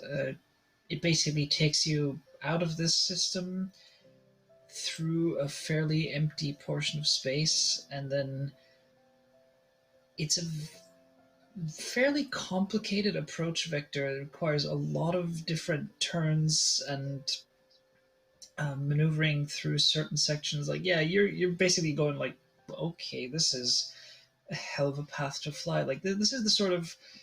If you were designing a roller coaster, you might follow this path. You certainly weren't expecting to fly it just to get into a solar system. But it's going to be interesting, and it's going to be a challenge for any pilot. So once that's laid in, she kind of throttles back a little bit, hits the brakes, and hits her, like, puts herself right between your two wing pairs. And goes, I don't know which of you is normally in the lead here, but... That won't be Starfox. Normally me. Unless I give the others a chance and let the kids run. We can always follow you, Starlight. You know where to go. I was going to say, Starfox, what do you think of this flight plan? I give it a 5 out of 10 in complexity. It's amazing. That's what I think about it. Actually, yeah, I was gonna say it, but I didn't want to interrupt earlier. When they all get the flight plans, you do hear like a kind of like quiet but a high-pitched like sound coming out of Starfox's mic. Just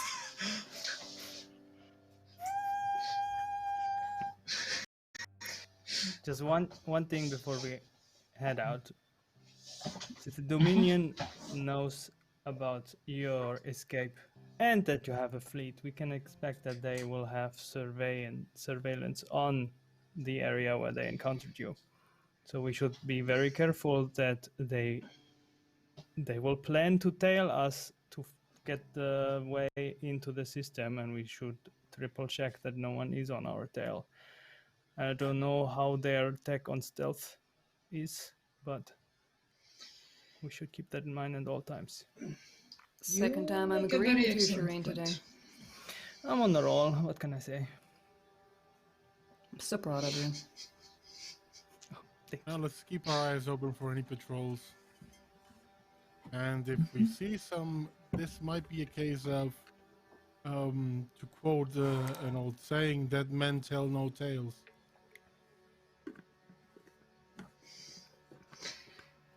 It's an interesting saying. I'm not sure I'm familiar with it, but I mean, it's true. All right. If it's an offer, then I'll take the lead. I'm happy to do it. And Vera jets out ahead of you once again and leads you past the planets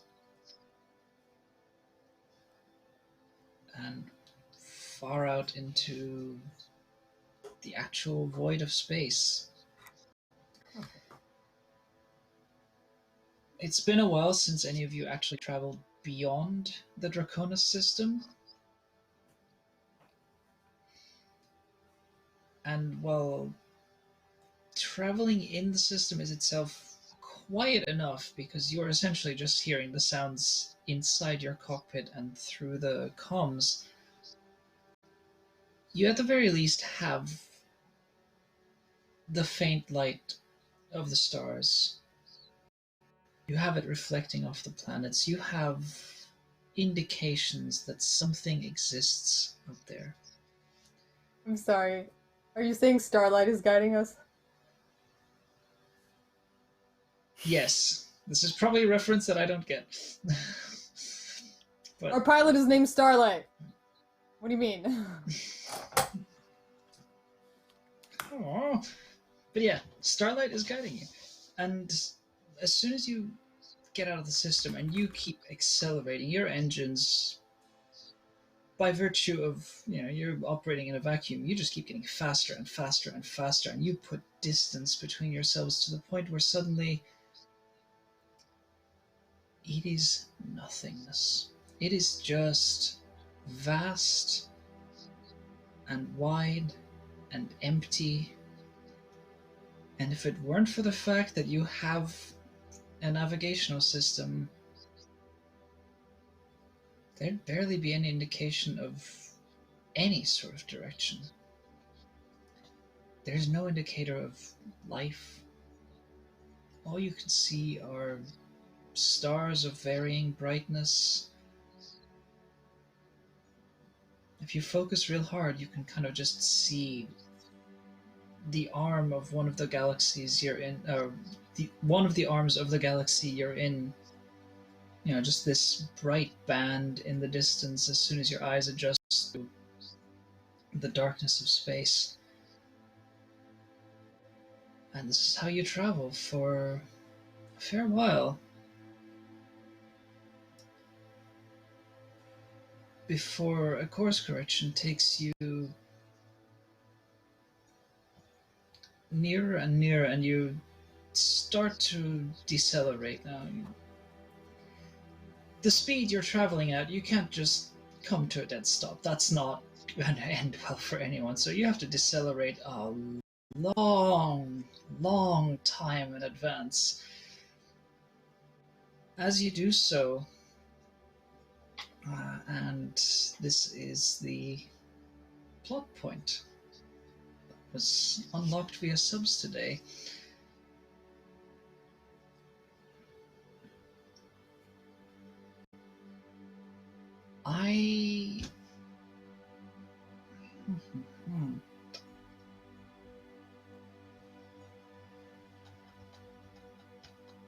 let's see. Starlight is lead.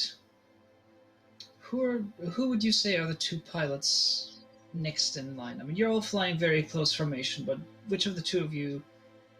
What is your actual formation? Who's in the lead and who's in the back? I think second in line likely would be myself and Predator. I was about to suggest that I'm going last because I have stuff that helps me with noticing things. Very true. Teal is Yeah, I'm just gonna probably be left the flank. front. I kind of just want to get an idea of like what kind of formation are you and who's the more aggressive out front and who's the more let's hang back and find my targets first. All right.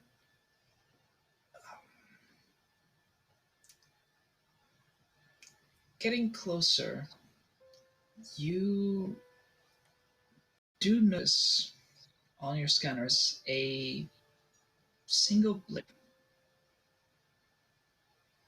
in the distance. Slightly large blip, actually. Got something on the scanner. Yep. Starlight, is that supposed to be there? Not that I know of. That's our entry vector. That's where we got ambushed. That's where I blasted one of them. Oh boy. Yep. So much for the advantage. As expected. And I assume this time there's nothing around where we could hide. You're in the empty void of space. Well, I mean, we could... Vera comes back on the comms and just says, if it's any consolation, at least they don't know the way in. They can Also, try, but... You are flying one of our ships. They will not know that you are, in fact, someone who possesses the knowledge and the intel to get the route. So we could also just be, hey, there was a fight here. Everything okay? And see what they're at. How about we spread a little? Have one half of us get at least into visual range. Rest of us stays behind, but not too far away. Just see what they're up, what it even is. Agreed. I got a lot of speed I can use to run way back if it's anything dangerous. Yeah, I'll fly in with Boomjockey. We gotta volunteer. Just a question how the tech works. If we have a blip of them, they will also have a blip of us, probably.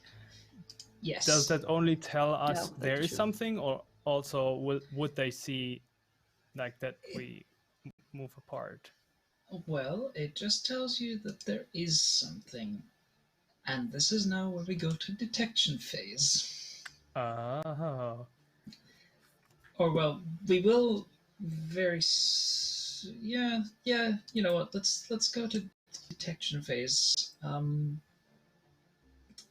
worry, Predator, Boomjockey, and... Sorry. Boomjockey and I can go ahead and scare him. Give you a good shot. Actually, before we head into detection phase, so Boomjockey, Starfox, you're boosting ahead. Yeah, I think what we're gonna do is straight up boost ahead and before even going into detection, create an advantage for us in being under distraction, so our teammates can have a better chance of being undetected. Yeah. Or just shepherd them. With our amazing piloting. Whee! Do some barrel rolls! Yep.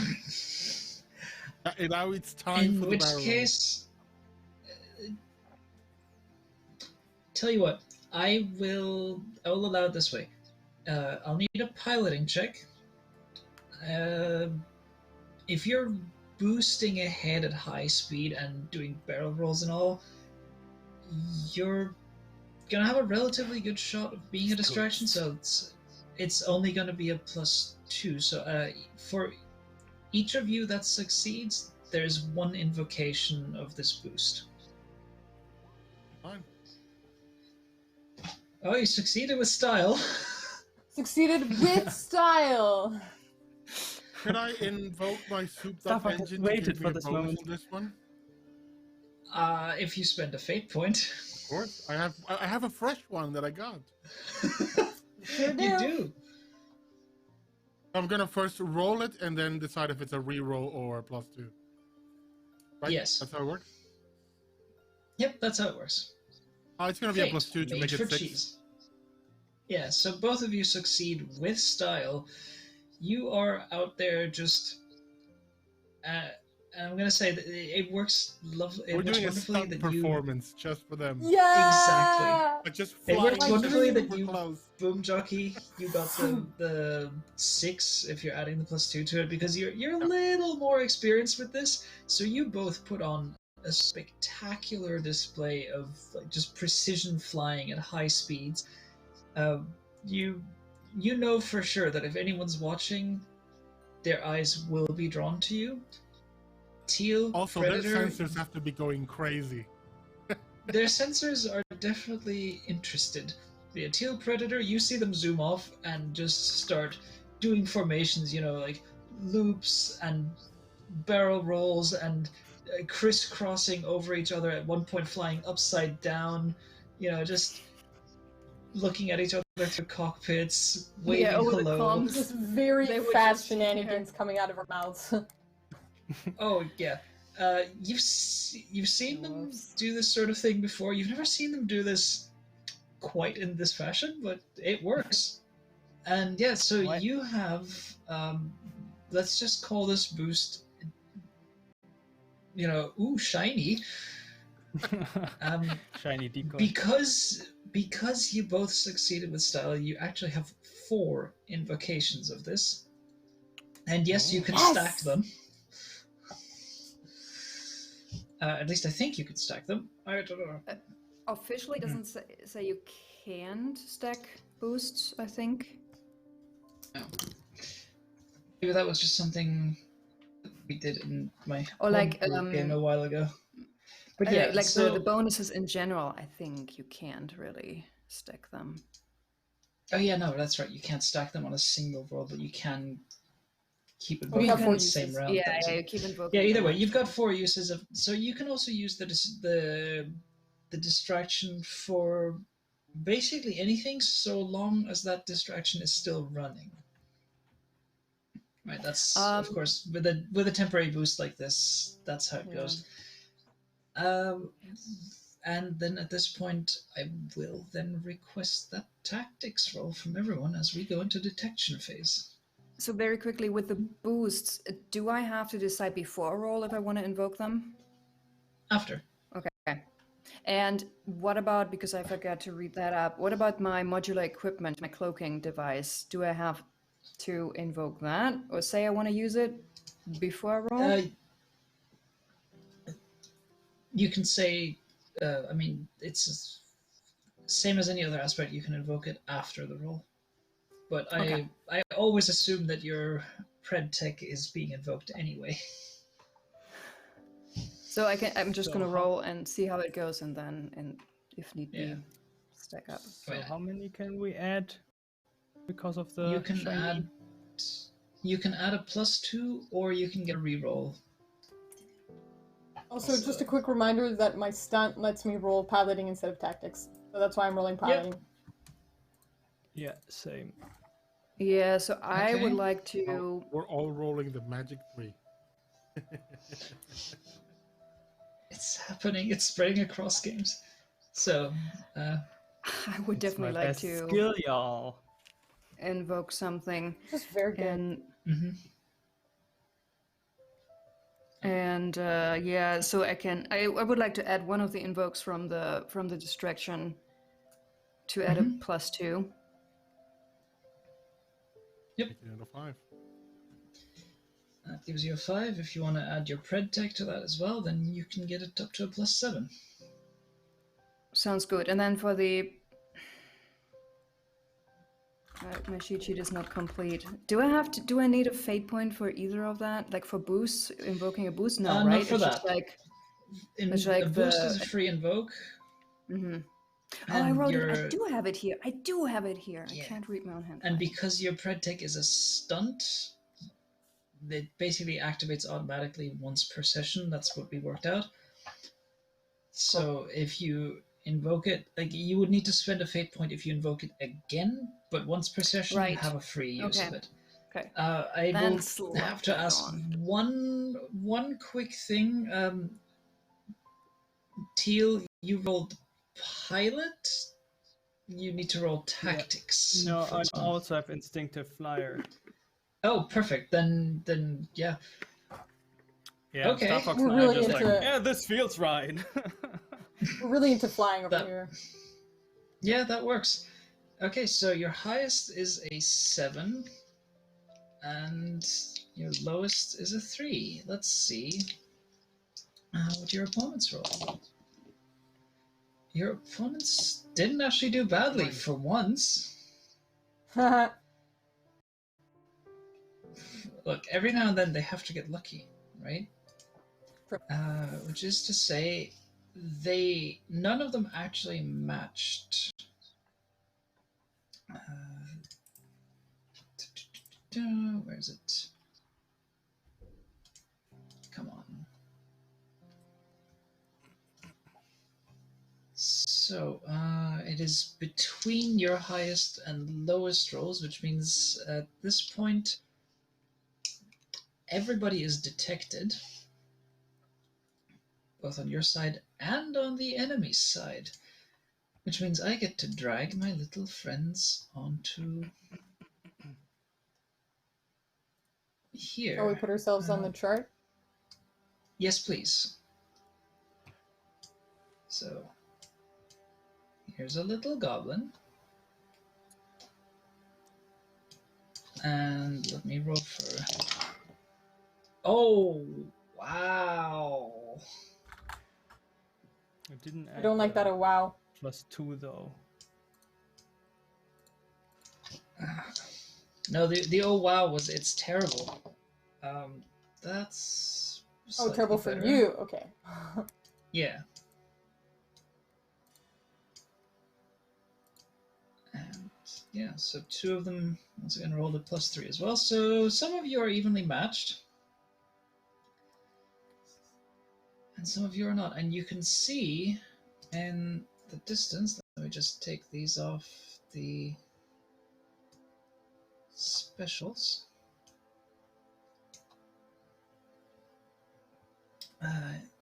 In the distance, there is in fact a Dominion frigate. It doesn't seem to be a specifically made for combat type. This one seems to be, and I'll give you this one. I'm going to give you this as your boon. It's not a combat frigate. This is a salvage frigate, trying to recover what's left of the destroyed goblin from the initial escape.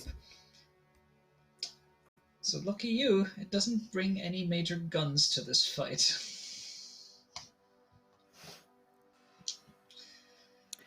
All right. However, at this point, where did I actually wrote down what I need for the turn order? It is your notice. Teal, you have the highest score on this one, so you actually go first. All right. Well, where are the rules? There. I will try to get on the tail of that one. Where's the quick? All right, actually, let me just give them labels so you can tell me just Goblin 1, Goblin 2, etc. Yes. Can you see their nameplates as I'm putting them on? No. I cannot. Damn it. Okay, only the frigate shows. Yeah, I'm just...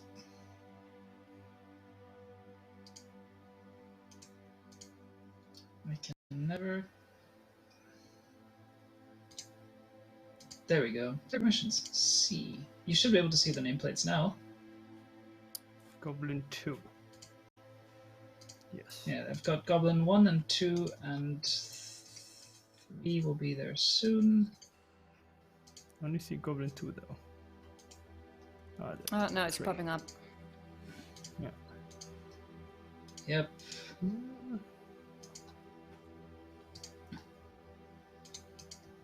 It's one setting that I think I also forgot to change last time we played, so... Oh well. It's...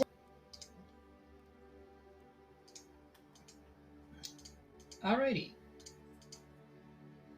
Goblins 1, 2, 3, 4 have noticed you, and they are pulling into a combat formation. While the frigate is actually just maneuvering itself to shield the wreckage. Now, given that despite the truce, the Republic and the Dominion do not like each other in the least, keeping secrets from each other is still a thing, so anytime there is any sort of destroyed military equipment, it's either they will destroy it completely or they will salvage it before the other side can get their hands on it. So yeah, Teal, what are you doing? You said get on the tail of one of them? Yeah. Goblin 1. Alright, so you pop yourself down the turn. Sorry. I mean, I'm already 1 above. Yeah, but to get on the tail means you put yourself on the same level of the maneuver chart. Okay, because position yourself in the slot directly above your target on the maneuver chart. Did I misread it. GMs make mistakes. Who knew? Yeah, okay. What? No. That Then, sounds yeah. wrong. Shocking. Oh wait, no, crap. I think I Nonsense. just blasphemed. Sackcloth and ashes on my head. We're gonna have to I'll do pull my GM card. I'll just, I'll do my penance another time. But yeah, Everyone gets you are advantage. on the tail. If you, for the sake of visuals, can you just position yourself literally right above that goblin? Yes. So yes. Da-da-da-da. You're mine. Oh boy. Then I assume you are also going to make an attack with a +2. It's says- part of the action, so yeah. Oh, full phase means one first or second step, not both. A full phase means it takes up the entire combat phase. But Yeah. as part of getting I on thought- something's tail, you do take an attack action. So Okay. Make an attack action with a +2 bonus to your attack roll. So this will be gunnery. Gunnery +2. Nice. All right, what do we got? Okay, well, Not that great, that's not that great. but it increases next turn. It will continue to increase, and frankly, your rolls can almost only get better. So this pilot is going to defend. It could be like me last time out, and instead of 3 minuses, you could roll 4. But yeah, they're going to defend with piloting. Oh, my friends. Speaking of me having shit rolls, somehow it keeps happening. Oh no! That What happened? Shame. technically Wow, Oh you get no. that's a success by 3 shifts. You get on the tail, Dang. being distracted, you immediately get on their tail, fire for shot, and your volley hits spot on. The shields immediately collapse. Goblin 1 is shieldless from the first blow. Okay. I say on the comms. This was the first warning shot. Still time to run away. Oh god. Next up, we have Predator. Quick question: how close do you have to get again for a snapshot? Like, does it have to be at least the level above? Yeah. So you can take a snapshot at any of the targets that are below you on the maneuver chart. So for you, all of them are fair game. Okay.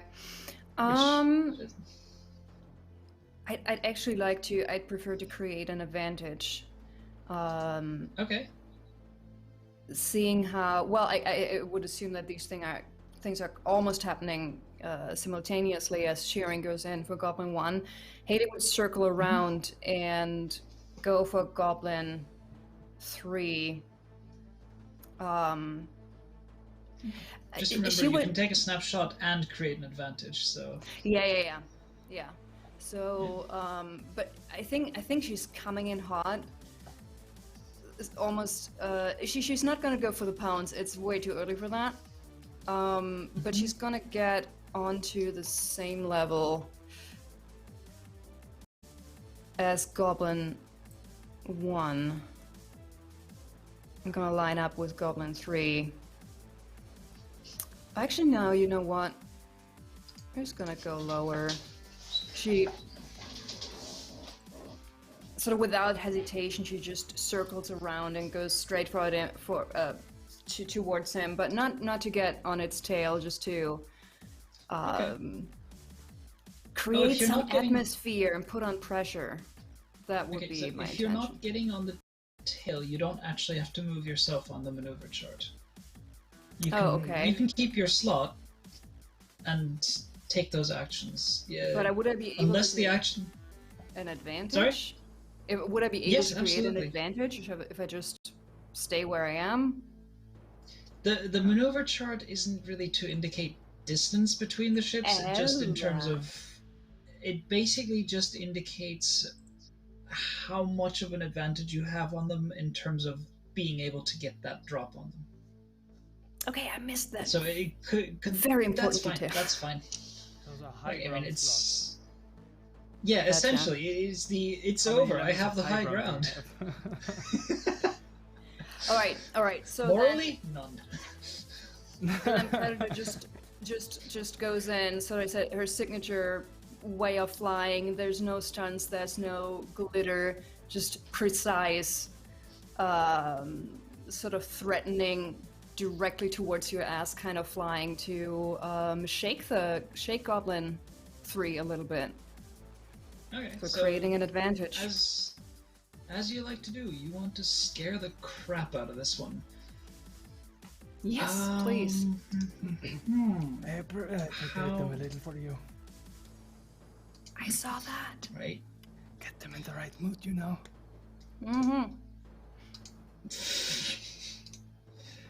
Let's see. What do I make you roll for that?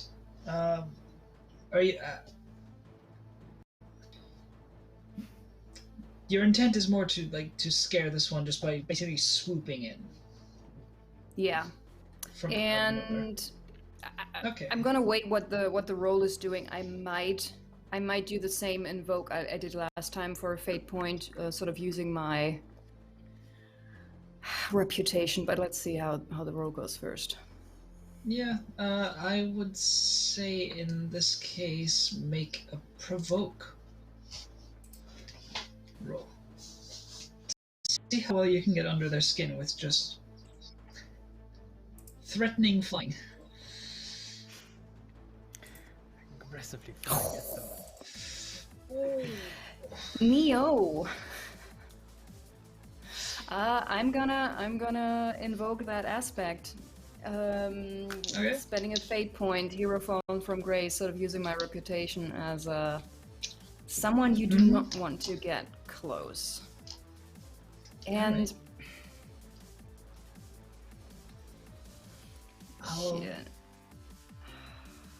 So it's either +2 or reroll, right? Reroll. Yes, and I was going to say, but you were quick on the trigger.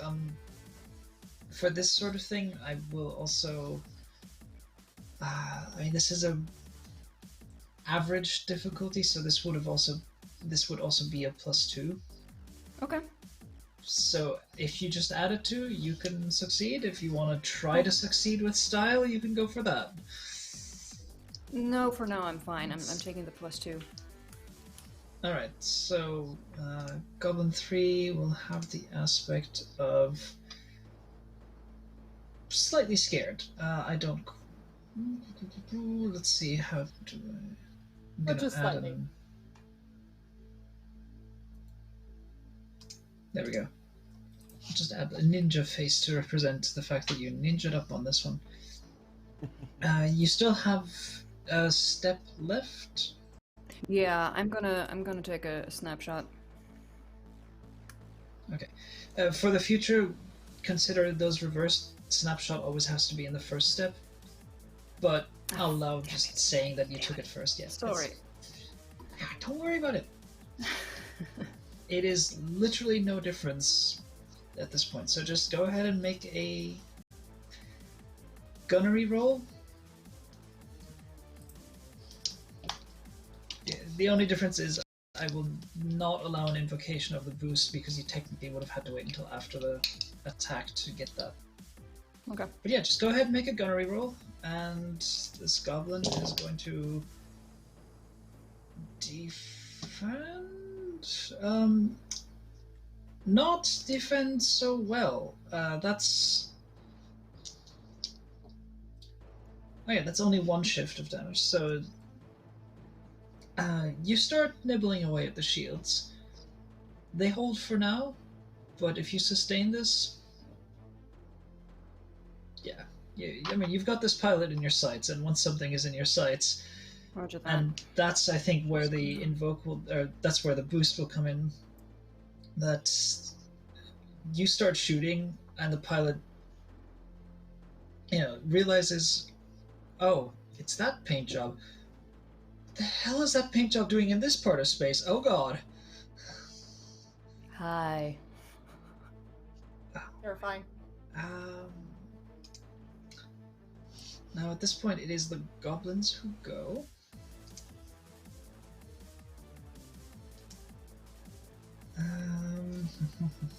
What are they all going to do?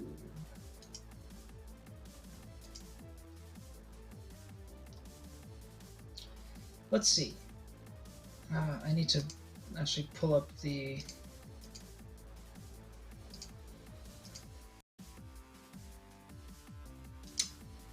So I need to pull up the actual character sheet for the goblin, but it is not allowing me to do so. One moment.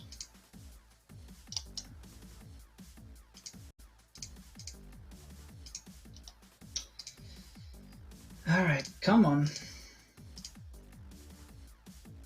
Alright, I'll just make the rolls manually, I guess. Very briefly refreshing roll 20. A wonderful and stable virtual tabletop.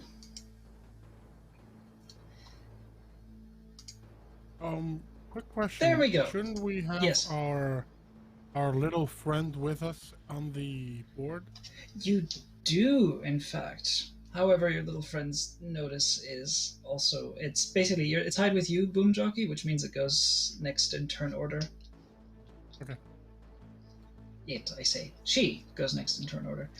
So, these goblins. Well, Goblin 1 is going to attempt to shake a tail.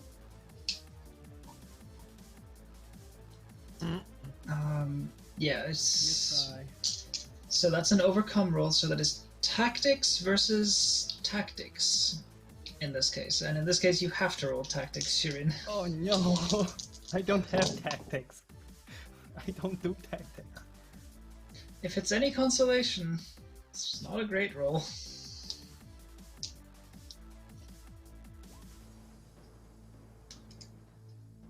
Average. Alright. That goes Wait. in the goblin's favor.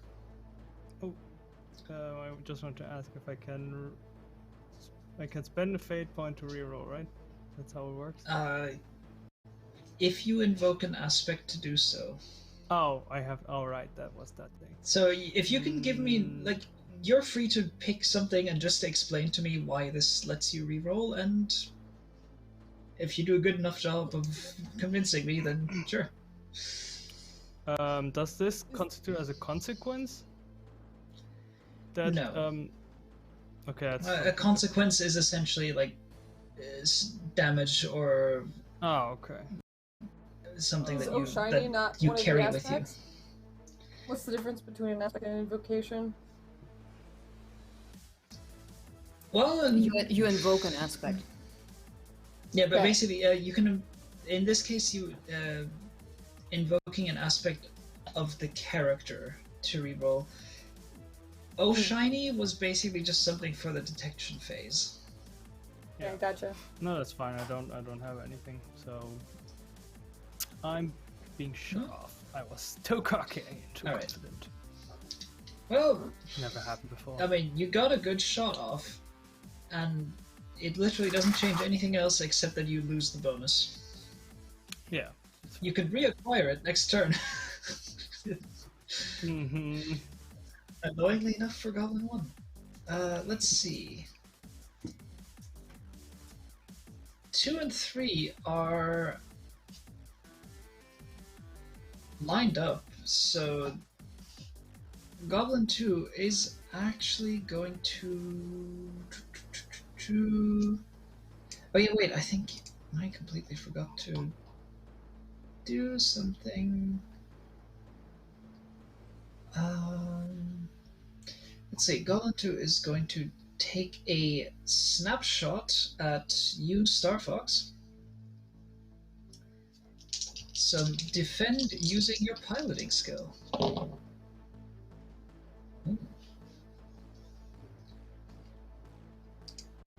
That is...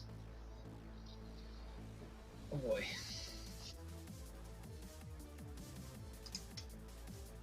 Okay, so that's a success only by 1 shift. So mark off 1 point of your stress for your shields. With your weaving and rolling and dodging, you're just creating this incredibly complex series of maneuvers, and Just try to The shoot at me. yeah, you say that, and then suddenly there's this as something fizzes on your shield.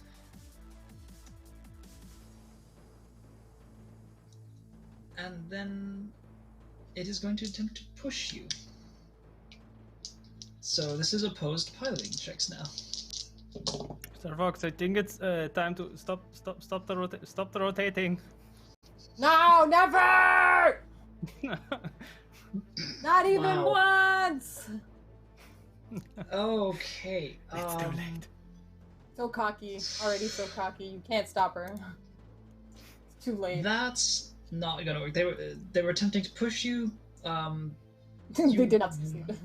No, could succeed theoretically at a cost, but that's gonna be an incredibly high cost. So that's gonna stay the way it is. Goblin 3 is going to... Let's see, Goblin 3 is going to split off and go after Boomjockey. And this is going to be basically the same thing. So, snapshot, followed by a push. Snapshot, that is against your pilot rolls. Ooh, okay. That's Well, it's a +5. So that's a success by 3 shifts, which means you take 3 shifts of stress. You know what? I think I'm going to invoke once again my very powerful engines to blast off out of the way of that shot. Okay. Do you want to make that a reroll, or do you want to give yourself a +2? Oh, that's gonna be a reroll. Oh yeah, I just saw the results of that.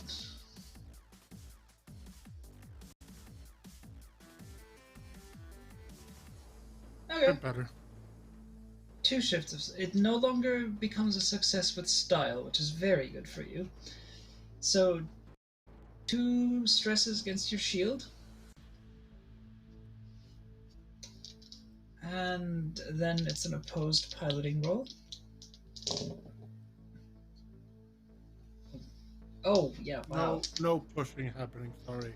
No, none whatsoever, especially because I basically rolled complete nullification on my dice, so it was only a +2. Yeah. Goblin 4, however, is going to... let me see if I can remember this correctly. No, Goblin 4 can't do anything. Goblin 4 is going to do a tactical refocus.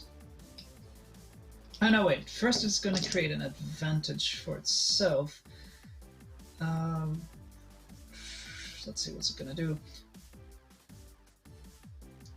Yeah, seeing the fight happening here with Boomjockeys, both Boomjockey and Starfox, this goblin is in fact going to try and set itself up so that it's actually hiding behind its compatriots,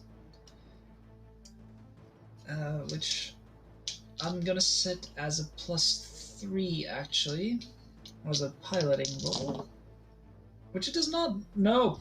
Oh. We'll not talk about what that result was. It was a -2. So they crash into their bodies?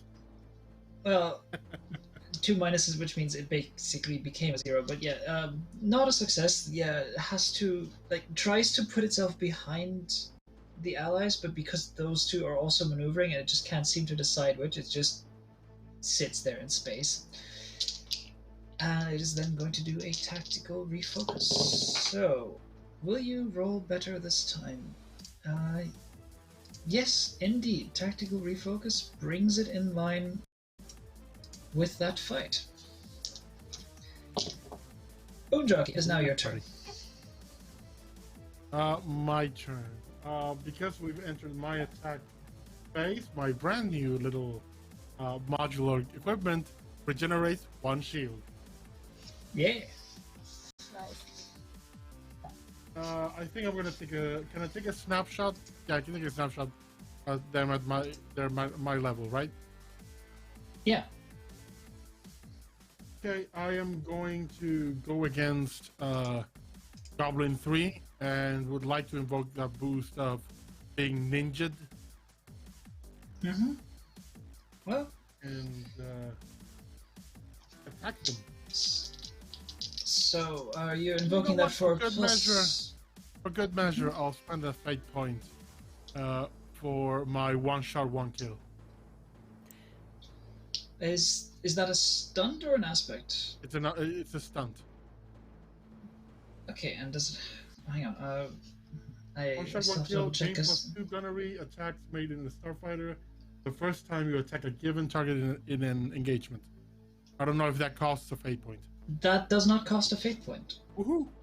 A stunt is generally something that just is about your character. So if you're invoking an aspect of your character to gain a bonus, that costs a fate point. Whereas if you're just saying this is a stunt that I have, it happens. Like the way Starfox and Teal roll piloting instead of tactics for the protection phase.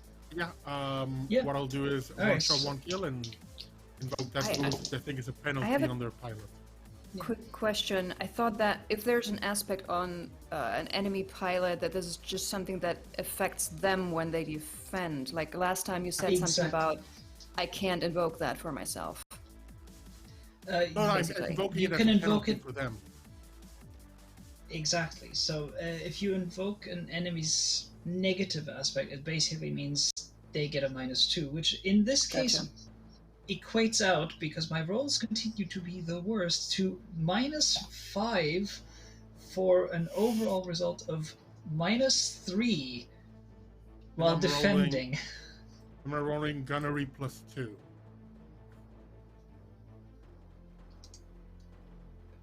For a total of 4. I think it's another one shot, one kill. It is literally another one-shot, one kill. I will, like, this would, damn it, it's too, I was gonna say, I will literally take my camera and show you these dice, because this is just goddamn real. Yeah. Boomjockey you just swoop in, coming out of a roll, you just kind of do this kind of lazy spin, and then suddenly focus, tighten up into a turn, spin yourself around on this one who's already kind of spooked from being shot at by Predator, notices you, spooks, and tries to corkscrew straight up, but at that point it is too late, and the only thing corkscrewing up is like the very front bit of the cockpit, riding the last bit of the explosion as that spins off into space. Once again, thanks for the assist, Predator. Goodbye, Combat And as a 3. bit of flair, I'm gonna go. The minion ships. This is your last warning. Bug out.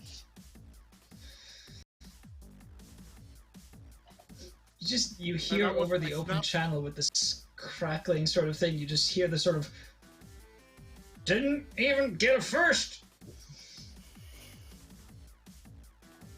Well, that was the first and last, buddy. Your friend got the first one. And that's for my second action, tactical refocus. Okay.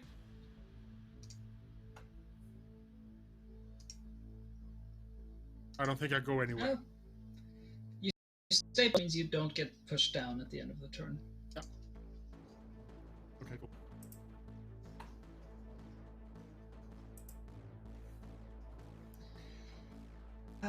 Yeah. Starfox.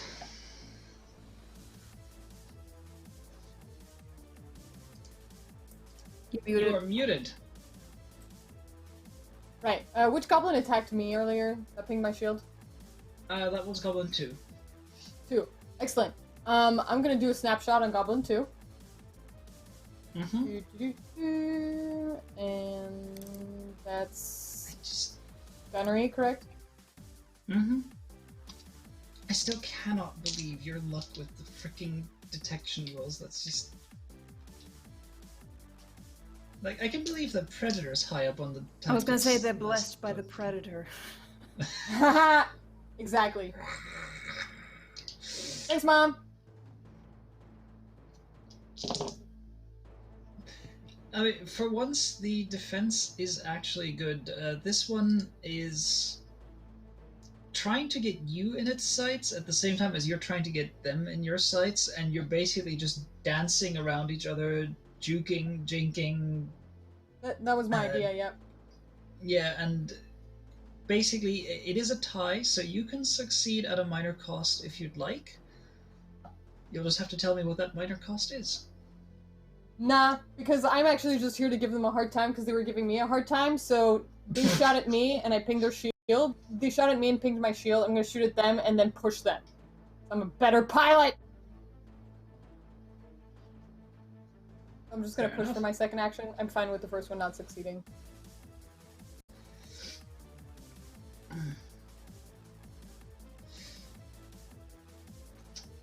God! Come on, piloting's my best skill. Any aspect you can invoke? Or Unless the Oh Shiny still works, but nah, that was just for detection.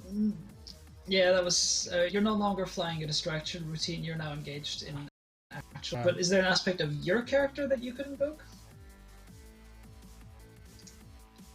No, this one's for tactic.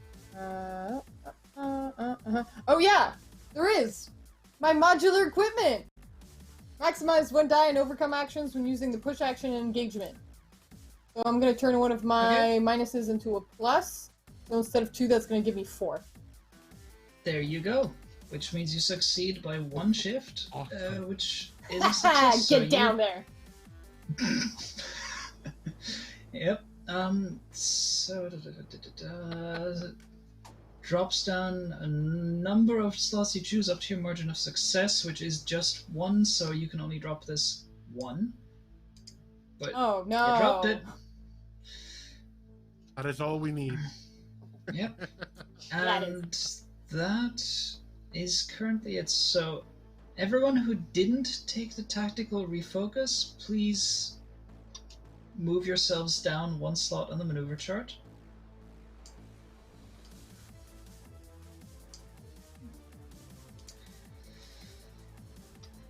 Okay. Round 2. Teal, you're up again. Right. All right. Same procedure. So that trying to get back on the tail. Goblin 1, that was pilot.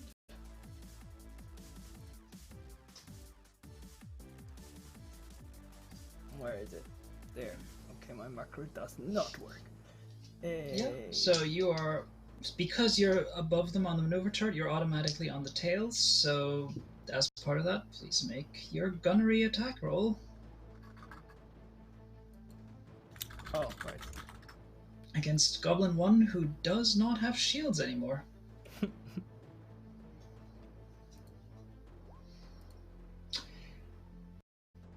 Oh! Okay, Teal. that's a success with style because you succeeded thought by the warning 4 shot- shifts. Yeah, you succeed with 4 shifts. So, Damn!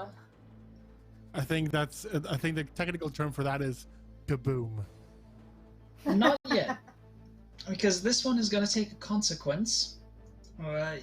Your shots lance in, and you see sparks across the back end of the ship, and then you see this sort of, and one of the engines is now just trailing smoke and vapors. That is propulsion system damage for one of the goblins, which in mechanics means it's going to minimize 1 die on pilot and tactic rolls. And I mean, we all know that smoking's bad for you. See, even in space. I guess you really missed me. God. Any chance Nicely someone done. can push Goblin 1 to my level?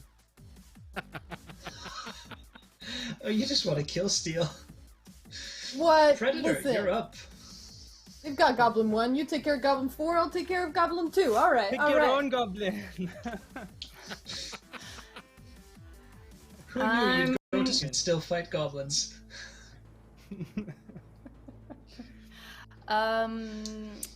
Predator's gonna start off by taking a shot at Goblin 4.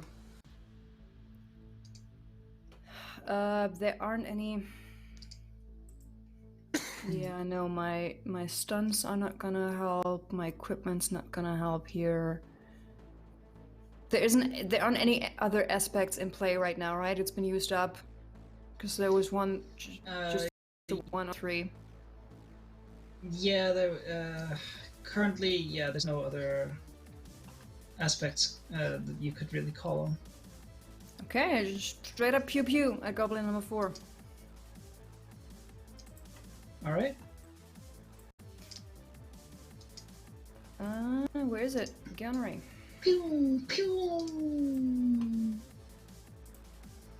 Oh, for fuck's sake.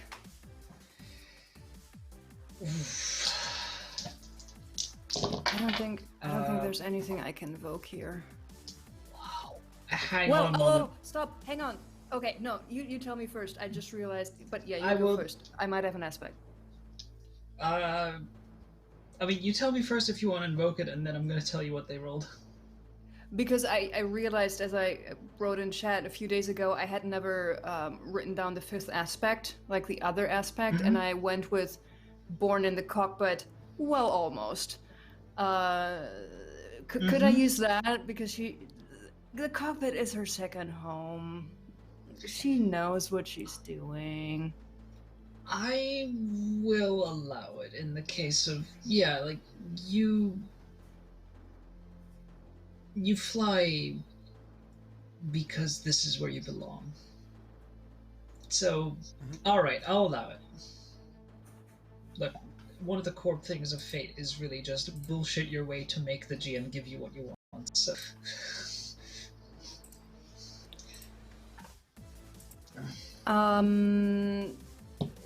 You can...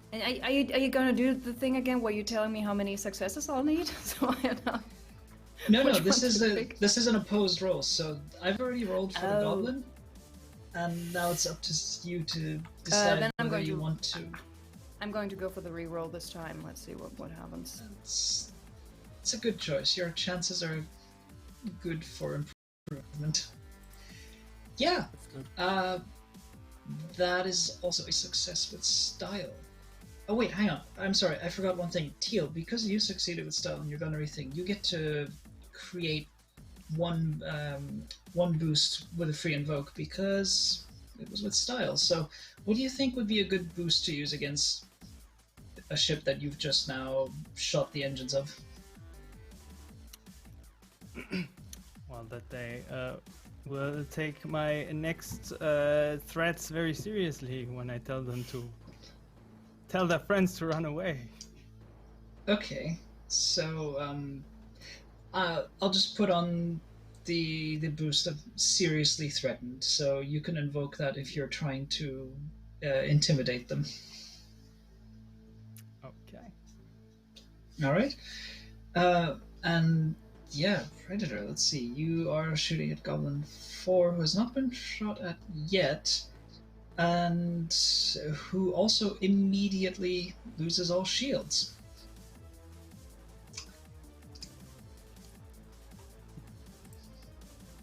And then for step 2, I would... Yeah, Predator's attempting to push that one down. Okay. Do you want to give me a boost to add because of your stylish attack? Sure. Like a boost for me, you mean that? Or what do you mean? Yeah, like, you succeeded with style on your attack, so you get to create something that has one free invoke. Let's think about that. Yeah. All I can think of right now is just being shaken. I have to think of. Yum, yum, yum, yum. I mean, you could also, like, if you want to, you can also do things like, for example, hurt its maneuverability, or... Oh, I like that. Yeah. So we can give it like system malfunction. Like, yeah, system malfunction. So that one has a free invoke for a penalty to piloting. All right. Which you could it is now their turn. That push. Oh wait, no, you have to have a step 2. Sorry, what's your step 2? Push, you said? Push. Yeah. Okay. So, there you go. That's opposed piloting rules. Alrighty. Would you like to invoke the system malfunction? I mean, she can roll first Yes. and then decide, right? Yeah. That's true. Let me see. I think I can leave that boost for someone else. I hope. Alright. Then you can indeed do that. How far down do you want to push this goblin? Because you can push it all the way to the bottom if you want. Or down to the -2 section. You succeeded by 5 shifts. Wow. And how far down do I have to go for a push? Basically, I would go where it Nothing. is. Okay. No. Okay. You're basically just pushing them. You don't lose anything. You only gain from this. I just want to say that one step lower allows me to get on their tail. Say. That's true. I mean, I had that in mind. But well, so it could also go down like 2. Like you don't have to be on the same level for. You can push it That as was- far as you have successes. So you can push it 5 steps down, and anyone who wants to get on the tail, as long as you're above it in the maneuver chart, you can get on their tail. Okay. Yeah, then I'm gonna push it down all the way. See Okay. what happens. All right. Sure. And lovelies, bear in mind it has a boost on it. Yeah, that you can use against How it. long?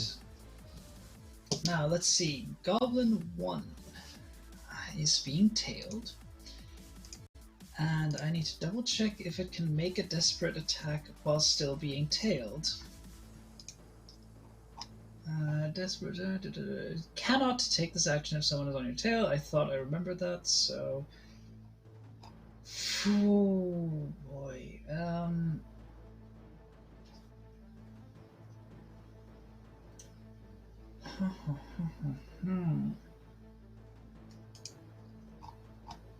Yeah, this one.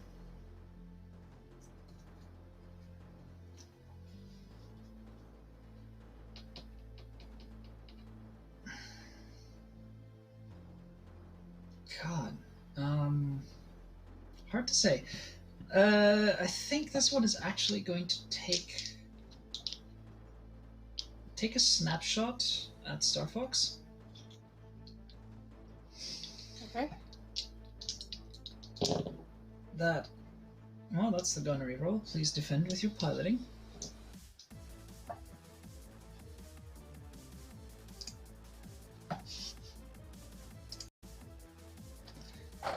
Yeah, no success. So it's trying too hard. That goblin is trying way too hard to evade, and in just popping off a couple of very quick shots, it just sizzles past you way off the mark. And then it is going to attempt to create an advantage. It's going to start flying very erratically, so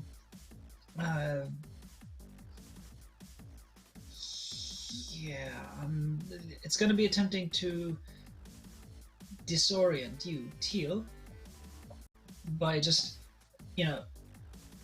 going really fast, slowing down, sideways, upwards, basically evasive flying, but doing so almost as if the pilot had just gotten suddenly incredibly drunk. I feel you.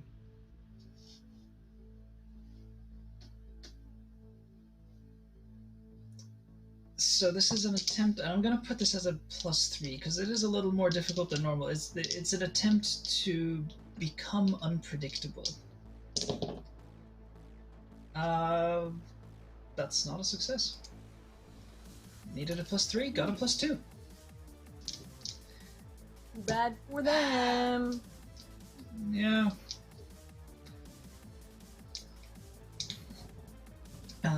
Not how you do Because I've been barrel. forgetting about her, Starlight is going to take this opportunity to pounce on Goblin 1. Choke the engine. No, wait, actually, hang on. No, Starlight did not actually make. I'm just gonna put her. Did not actually do that great as a tactics roll, so it is going to be a desperate attack against Goblin 1. So climbing 2 steps in the maneuver chart.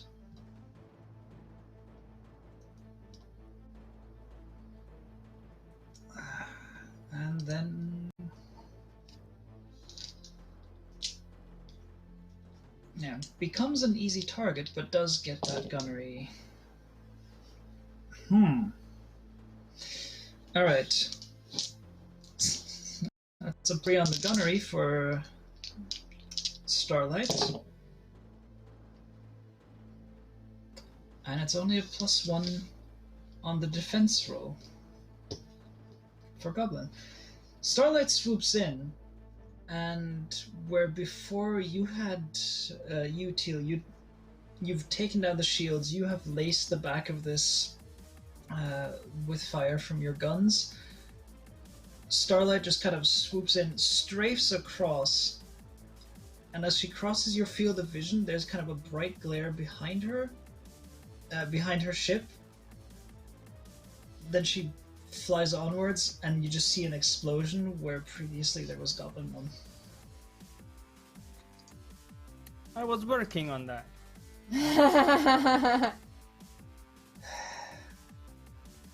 Yeah, but you were going a bit slow. I like it.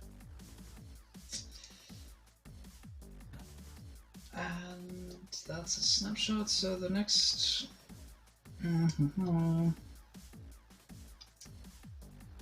No, wait, that was a desperate attack, which is a full action turn, so that's that. Let's see. That's that. Goblin 2. Goblin 2 is going to make a desperate attack against Boomjockey because you have proved yourself to suddenly be a threat. That I am. Yep. So, yeah.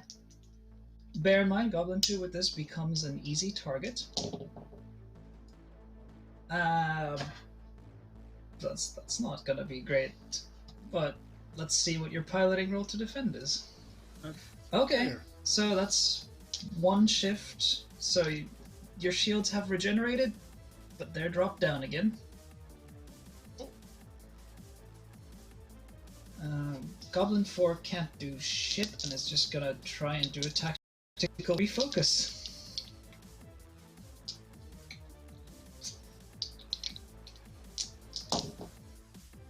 Yeah, that's not... I mean, it's a refocus to the +1 section. I need new dice. These... Anyone in chat, if you want to send me a set of fake dice that aren't going to roll like absolute dung every time, hi, my DMs are open. Did you say fake dice or fake dice? Don't do it. You know what I said, What Kevin. happened? You know what I said. Fake dice. We're sending fake dice. Check. Send fake dice. I will also happily accept fuzzy dice, Or candy just dice. for the sake of it. Yeah, that brings us to Boomjockey.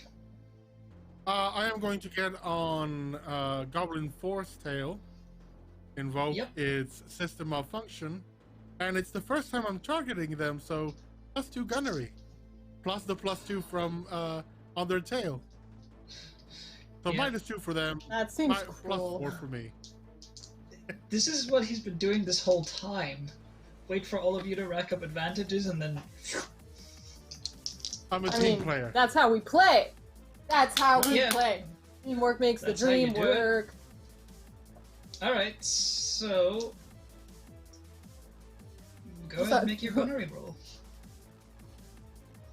Can't go up. Legendary 868. There is Wow. Ooh, yeah. literally... Wow. One We shot, have a one legend. kill. Yeah. Yes, Boomjockey is the legend. That's what I've been saying this whole time.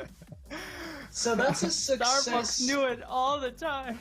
That's a success by 6 shifts, just so you know. I could have this pilot Had to take a show off, consequence. like, Yeah, like they could take a consequence. yeah, the consequence is called death, y'all. Seems pointless. Yeah, that's blowing up. That's the thing. It's 6 Blowing up shifts is of a success, so consequence. this ship would have to take 2 consequences just to survive the attack, and that would effectively mean blowing out their entire engine components. So this pilot is actually just, you see, the flare at the sides of the cockpit as the canopy fires upwards, and the pilot, essentially goes through the rather violent and painful ejection phase.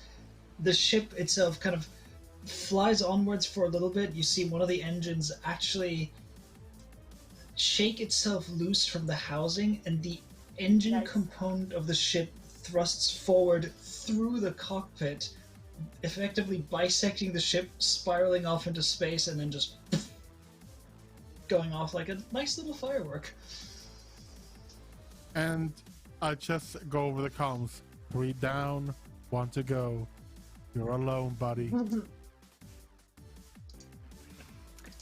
I wish I could say that Goblin 2 bugs out, but also Starfox gets a turn first. Yes. Yeah, but I'm below Can him, so I can't really. Since it was a legendary thing, can I create a boost? Yes. Do I get that? Can I give Goblin 2 the boost scared shitless? Scarred for life.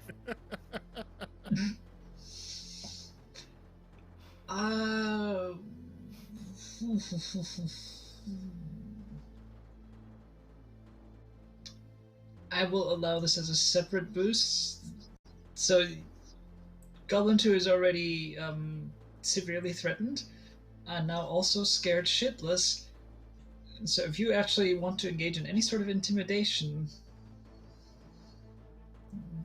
you're in a pretty good position to do so. I'm setting that up for Starfox. She can do with Can it you? what she wants.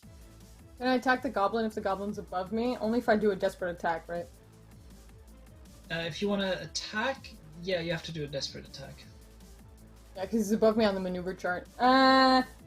No need to do that. I'm sure the 3 of you can take care of them. So, bear in mind, Goblin 2 does have easy target on it for this turn. Plus yeah, but everything else. I'll have easy target if I desperate attack it. Fine, I guess. I'm like, oh no, everybody's showing off and killing everybody. I better take care of one of the goblins also. Crap. Mm-hmm. Okay, so +2 for easy target on the gunnery. Easy target. Hang on. Easy target is a very specific thing here, which is easy target is essentially you can invoke it for +2 on your gunnery. Okay, +2 on gunnery. Great.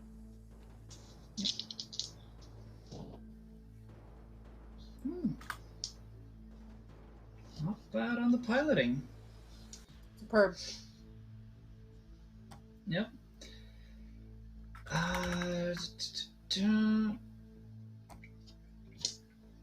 Well, you do get a shot off, and you do hit. It's not quite as spectacular or powerful, though. You damage the ship, but that was only 1 shift of success. Alright, that's fine. But you do also, I'm going to move you because you would actually move up 2 slots. Yeah, in the maneuver chart. I do have easy target now. I mean, yeah, you have easy target, but you are above them now in the maneuver chart, which is very useful. You're the last one. Yeah, and you are the last one in the turn order. We're back around to Teal. Now, Teal, I'm going to offer you a compel real quick. Because we are nearing the end of the session, and this is the end of the combat as well. Like you can see, this last goblin is more or less taken care of. There's a big juicy target in front of you, and it doesn't actually have anything to shoot back at you with. Now, it's generally considered bad form to fire at an unarmed ship, but technically it's part of the Dominion military, right? So I will offer you this compel. You can gain a fate point if Teal chooses to shoot this unarmed salvage frigate. Because you want some more action, you haven't had enough. I actually didn't defeat anyone, so... yeah, like... Parker's opinion of you is going to change very rapidly if you do that, I just want you to know. That's why this is a compel. Yeah, I mean, it's Teal. It's not hard to compel Teal to shoot things. And there's no max, so I'm still at my 3 fate points. Oh no, And add you gain an one. extra one, and it Okay. will carry over and to the next compel session. one carries over. Exactly. If you don't use that fate point, Okay. it carries over. So you can And, also spend one to resist the compel, but Mhm. I mean, first okay. the intern takes my kill, then Boomjockey shows off, and then even Starfox lands a hit. I want the slice of the What I cake. do? Okay, so as basically the compel, if you're attacking this, this is where you have the large target strike. Okay. Which is page 54. So this is what do you call it? You are, because of the way this combat was, because they were essentially acting as a screen for the frigate, I will say that you can make this a short range attack. So you basically fly in very close, skip past the shields, Okay. and it's dangerous. But you can do some damage, and maybe you can actually, you know, claim the fame of scaring off a frigate by yourself. Okay. So what do I roll? Just normal gunnery. Oh, in this case, yeah. This will also be a gunnery roll.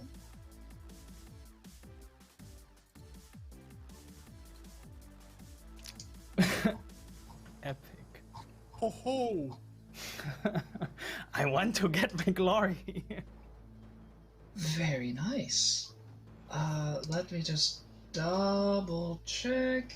No, no. So.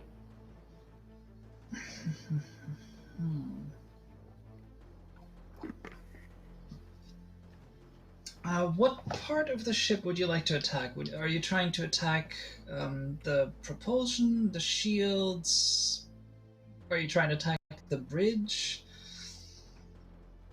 If you're looking for a kill, probably bridge, since that's where the command crew is located.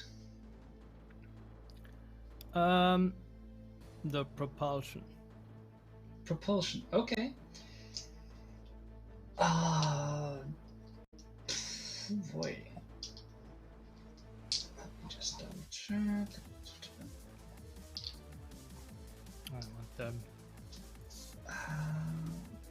Tuck. I just need to double check one thing.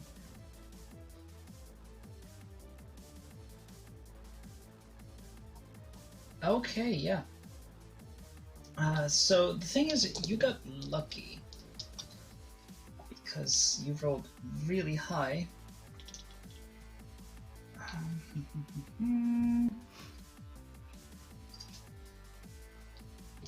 Yeah, so the thing is, if you don't do well on a roll against a large ship, they defend themselves not by dodging, but by shooting you. You rolled really well. So you swoop in, and I will say you actually do significant damage to the propulsion. You seem to have a thing for going after the engines. You swoop over the actual structure of the ship, fly around behind, loop, just do kind of like, you know, a diagonal slice with your guns. Shoot the legs. Yeah. There you go. Take out the legs. And as soon as you do that, you can just see fire ripping open sections of the engines. That ship immediately begins running. Just the moment you veer off again, and, you know, even if you're lining up for another round, that ship turns and just runs, leaving the wreckage behind. The other goblin will also attempt to bug out, but as it's bugging out, it basically means it's got its back turned to you and is no longer trying to evade. So if anyone actually really wants to get this kill, it's up to you. Or if you want to let it go.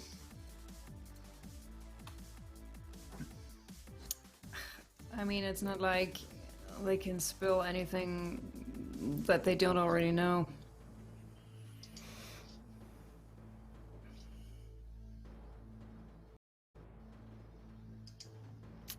So, new friends, I took my shot. I mean, I'll go through this in order. Predator, are you going to go for the kill? Or intimidating them out of there. Oh, they're already running. I mean, they're running. Oh, okay. Yeah, we can't get to the like the frigate. Yeah, no.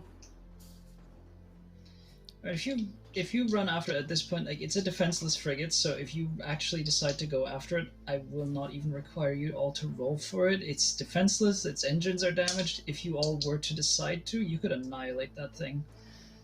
Okay, Haley, then over the comms, Predator would say, how do we feel about this? We have a few seconds to decide. I'm They not already taking know out what's a going defenseless on. target. Same, what about the... You hear Vieira over the Either we comm. take out sudden- all witnesses or... No, let them take go. out the goblin, capture the freighter. Capture! Capture! It doesn't have any guns, Alright, what are you these doing? Options. Oh my god. Sorry, what? Vieira was about to say something. Oh, Vieira was just gonna go over the comms and go, you said that men tell no tales. And you see a burst of fire lance out towards Goblin 2. It's not the greatest shot in the world. That is the worst Too big. defense in the world. It's not enough to destroy it though, so there's another burst of fire. Goblin 2, you see like sparks, pings, you see something rupture and it just kind of wobbles in its maneuvering for a moment, stabilizes, flies on, and just speeds up to get the hell out of there. The frigate... A quick mechanical Cannot run, question, but will yeah. we Yes. even have, like, the means to capture them? Like, it's not like we can You can hook just- them up to our... You can just order them to surrender and follow your lead. Oh, I like that idea. You have two choices. Yeah. One, you can follow us back to our base. Two, we can shoot you. Predator's gonna introduce herself. Get a little bit closer to the frigate so they can see her paint job. And then just go, Okay. just calm them. Call them.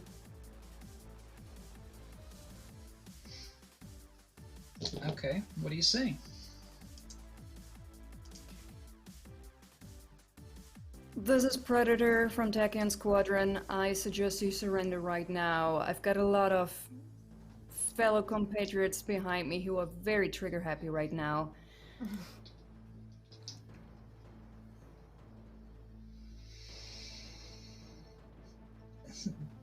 Voice comes back over the comm with, yeah, our engines are on fire. What do you want? You're welcome. Could have been the bridge, friend. I mean, we could get you to safety. Or could we? Like, I'm a little bit unclear of, because we seem to be out in open space, like there is nothing, Yeah. right? You're more or less at the point where you have to start maneuvering to get into the Tuwanye system. So, like, you're sort of at the outer edges of it, and you can see the the two bright stars. In fact, since it's a binary star system, you can see those two are a lot brighter at this point. And you know, like, if you went straight for it, that's a straight angle. But if you went straight for it, of course, the magnetic fields would rip you to shreds. Is the goblin gone? The goblin is running. Technically, you're still in a combat turn, so technically speaking, Boomjockey and Starfox can still take shots at it. essentially bugging out. It is running the gauntlet, which is to say that it just runs, and if it survives this round, it's gone. It's trying to escape! Like just an out of game question to all of you. Like I'm trying to think this through. This doesn't seem like I don't want to shoot an unarmed target, but we don't have room to take all of them hostage and take them. Like we would have to take them with us. So I'm a little bit. I think. Right. I think I would just Shoot let the them goblin, run. talk out the frigate after. We threaten them, and then we make a flight formation around them so that one of us is ahead, two of us are flanking, one of us is behind, so that we can escort it back to our base. But what are we going? We don't have a base. We're That's about Thunder's to head problem. into the. You're We captured them for about Republic. to take your approach. Base?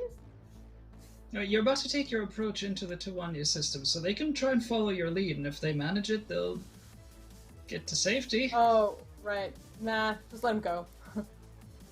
That's what I'm talking about. Like, if they I think can you're make right. it, they would know their way in.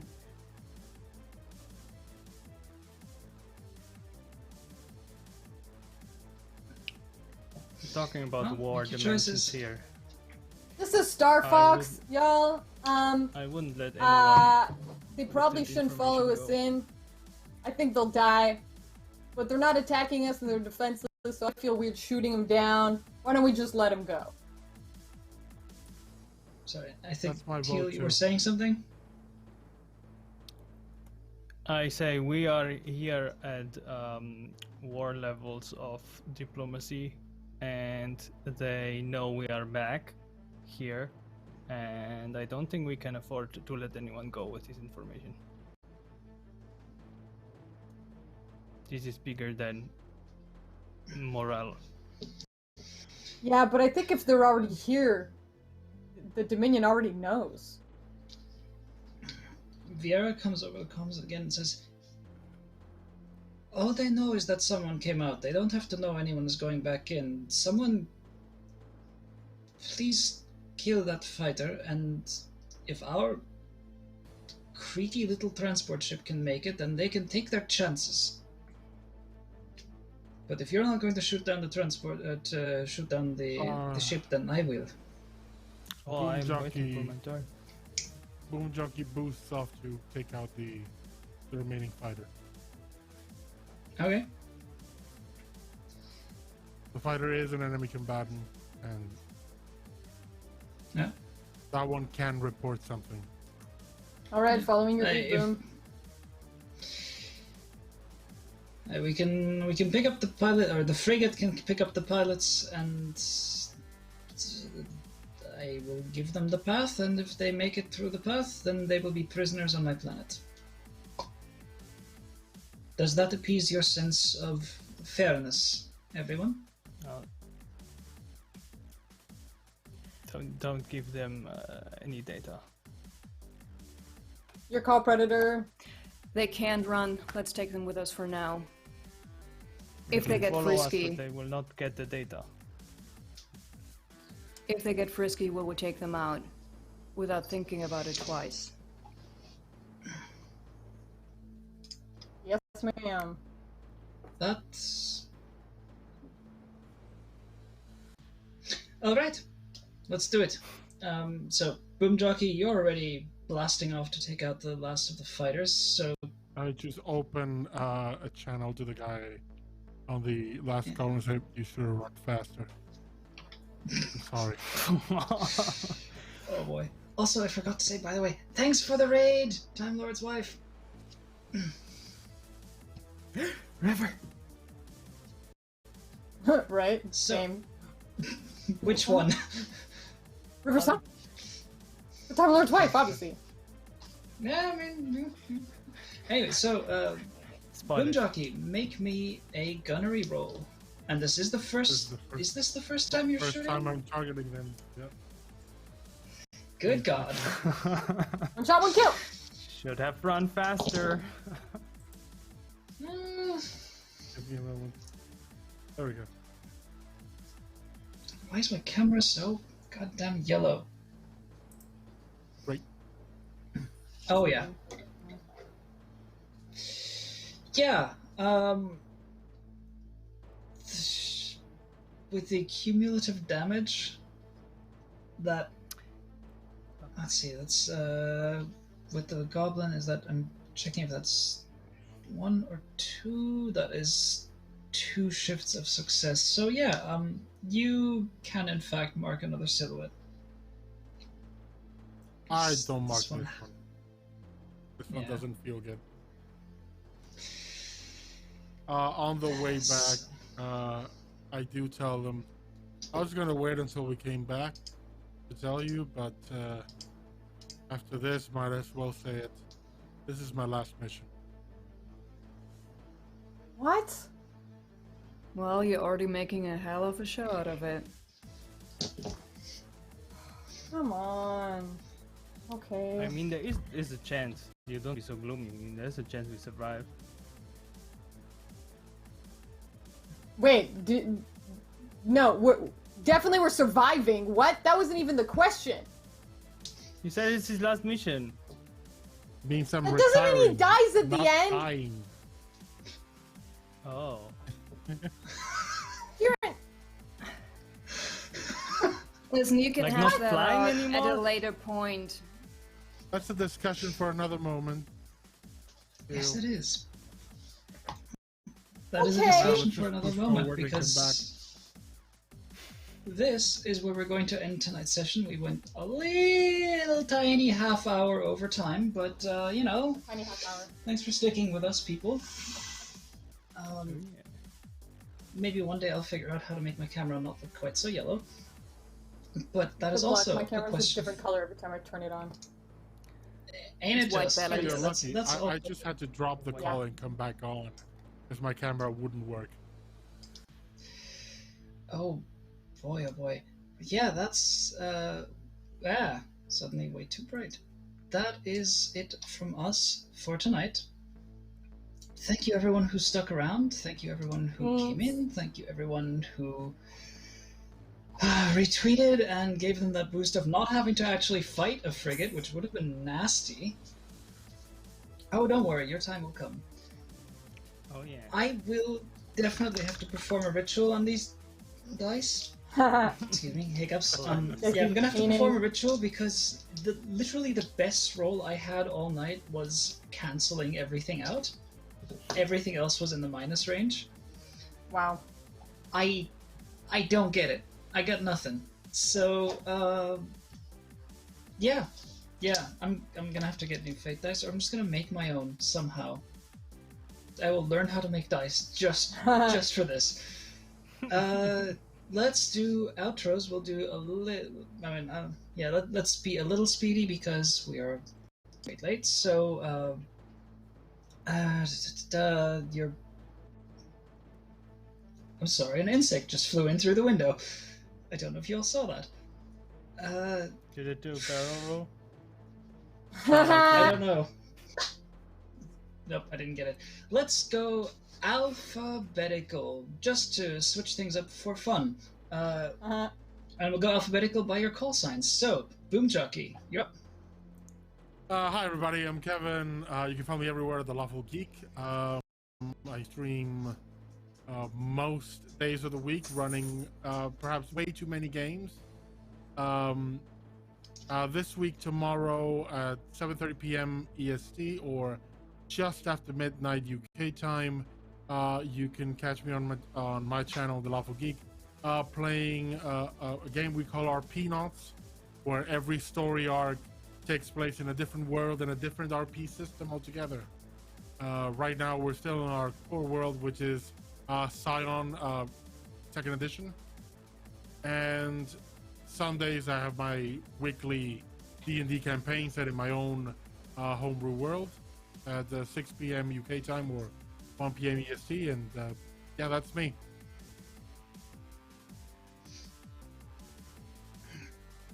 Yeah, I mean, I absolutely endorse checking out Kevin's channel, and not just because I play in one of his games. That's every other Thursday. Shadowrun campaign. Yes, it is. Next week. And it's gonna be good because we are making mistakes as always. And next up, Predator. Petra. Yep. Hey everyone, I'm Petra. I make games. If you want to check them out, go to petrav.itch.io. Full of supernatural horror. If that's your thing, go check it out. That's it. Super quick. There you go. That is S is next to the possibly the alphabet. quickest Hi. outro. I'm Void. You can find me at VoidCat Gaming. On Monday, Tuesday, Friday, Saturday, we play video games. But today, in 3.5 hours, if you're not doing anything and you're in the US and not in Europe like all of these lovely folk, come see me on my channel. We're starting Star Trek Adventures. It's our first game. I'm super excited. I'll be watching because I'm of the firm mindset that sleep is optional. I'll see you there.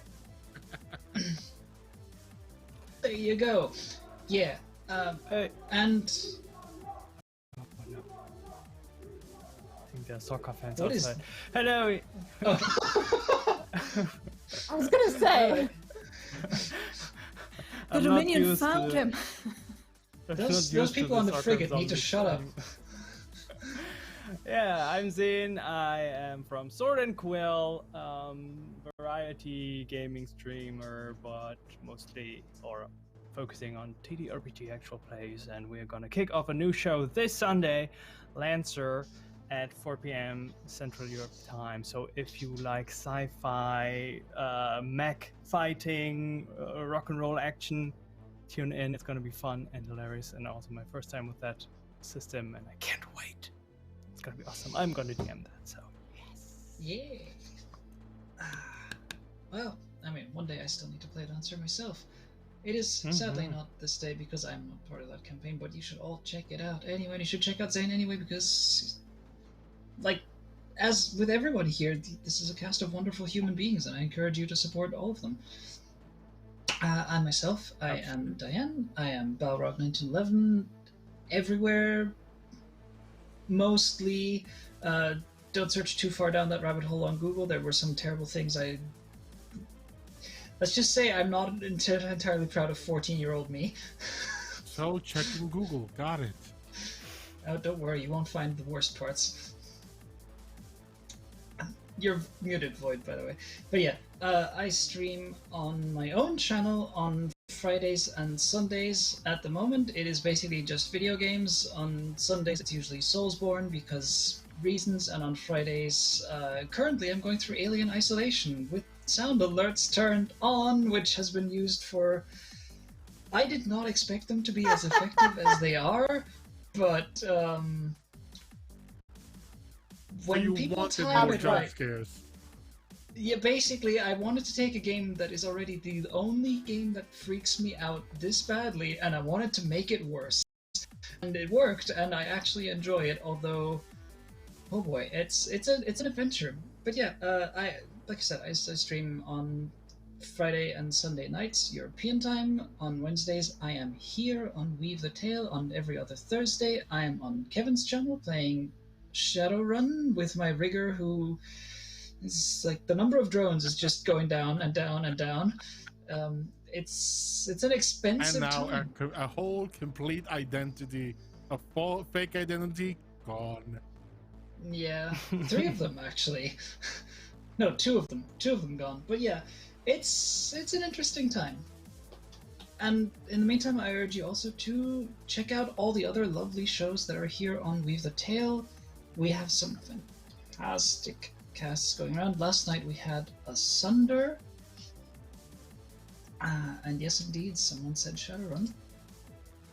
Also on my So list. that is... Let me just double check the schedule to make sure I'm not actually giving you any false information on what is tomorrow, because I'm pretty sure tomorrow is nothing, but we're back on Friday with Relics and Dragon Age and Cult, and basically all the things are happening on Friday, so check out the schedule. And that's basically it. That's all our plugs. I basically took as much time as everyone else, so this is my version of hurrying up. And I wish you all a very, very good night. please join us next week, where I make all of these lovely players see how well they can truly fly. Good night.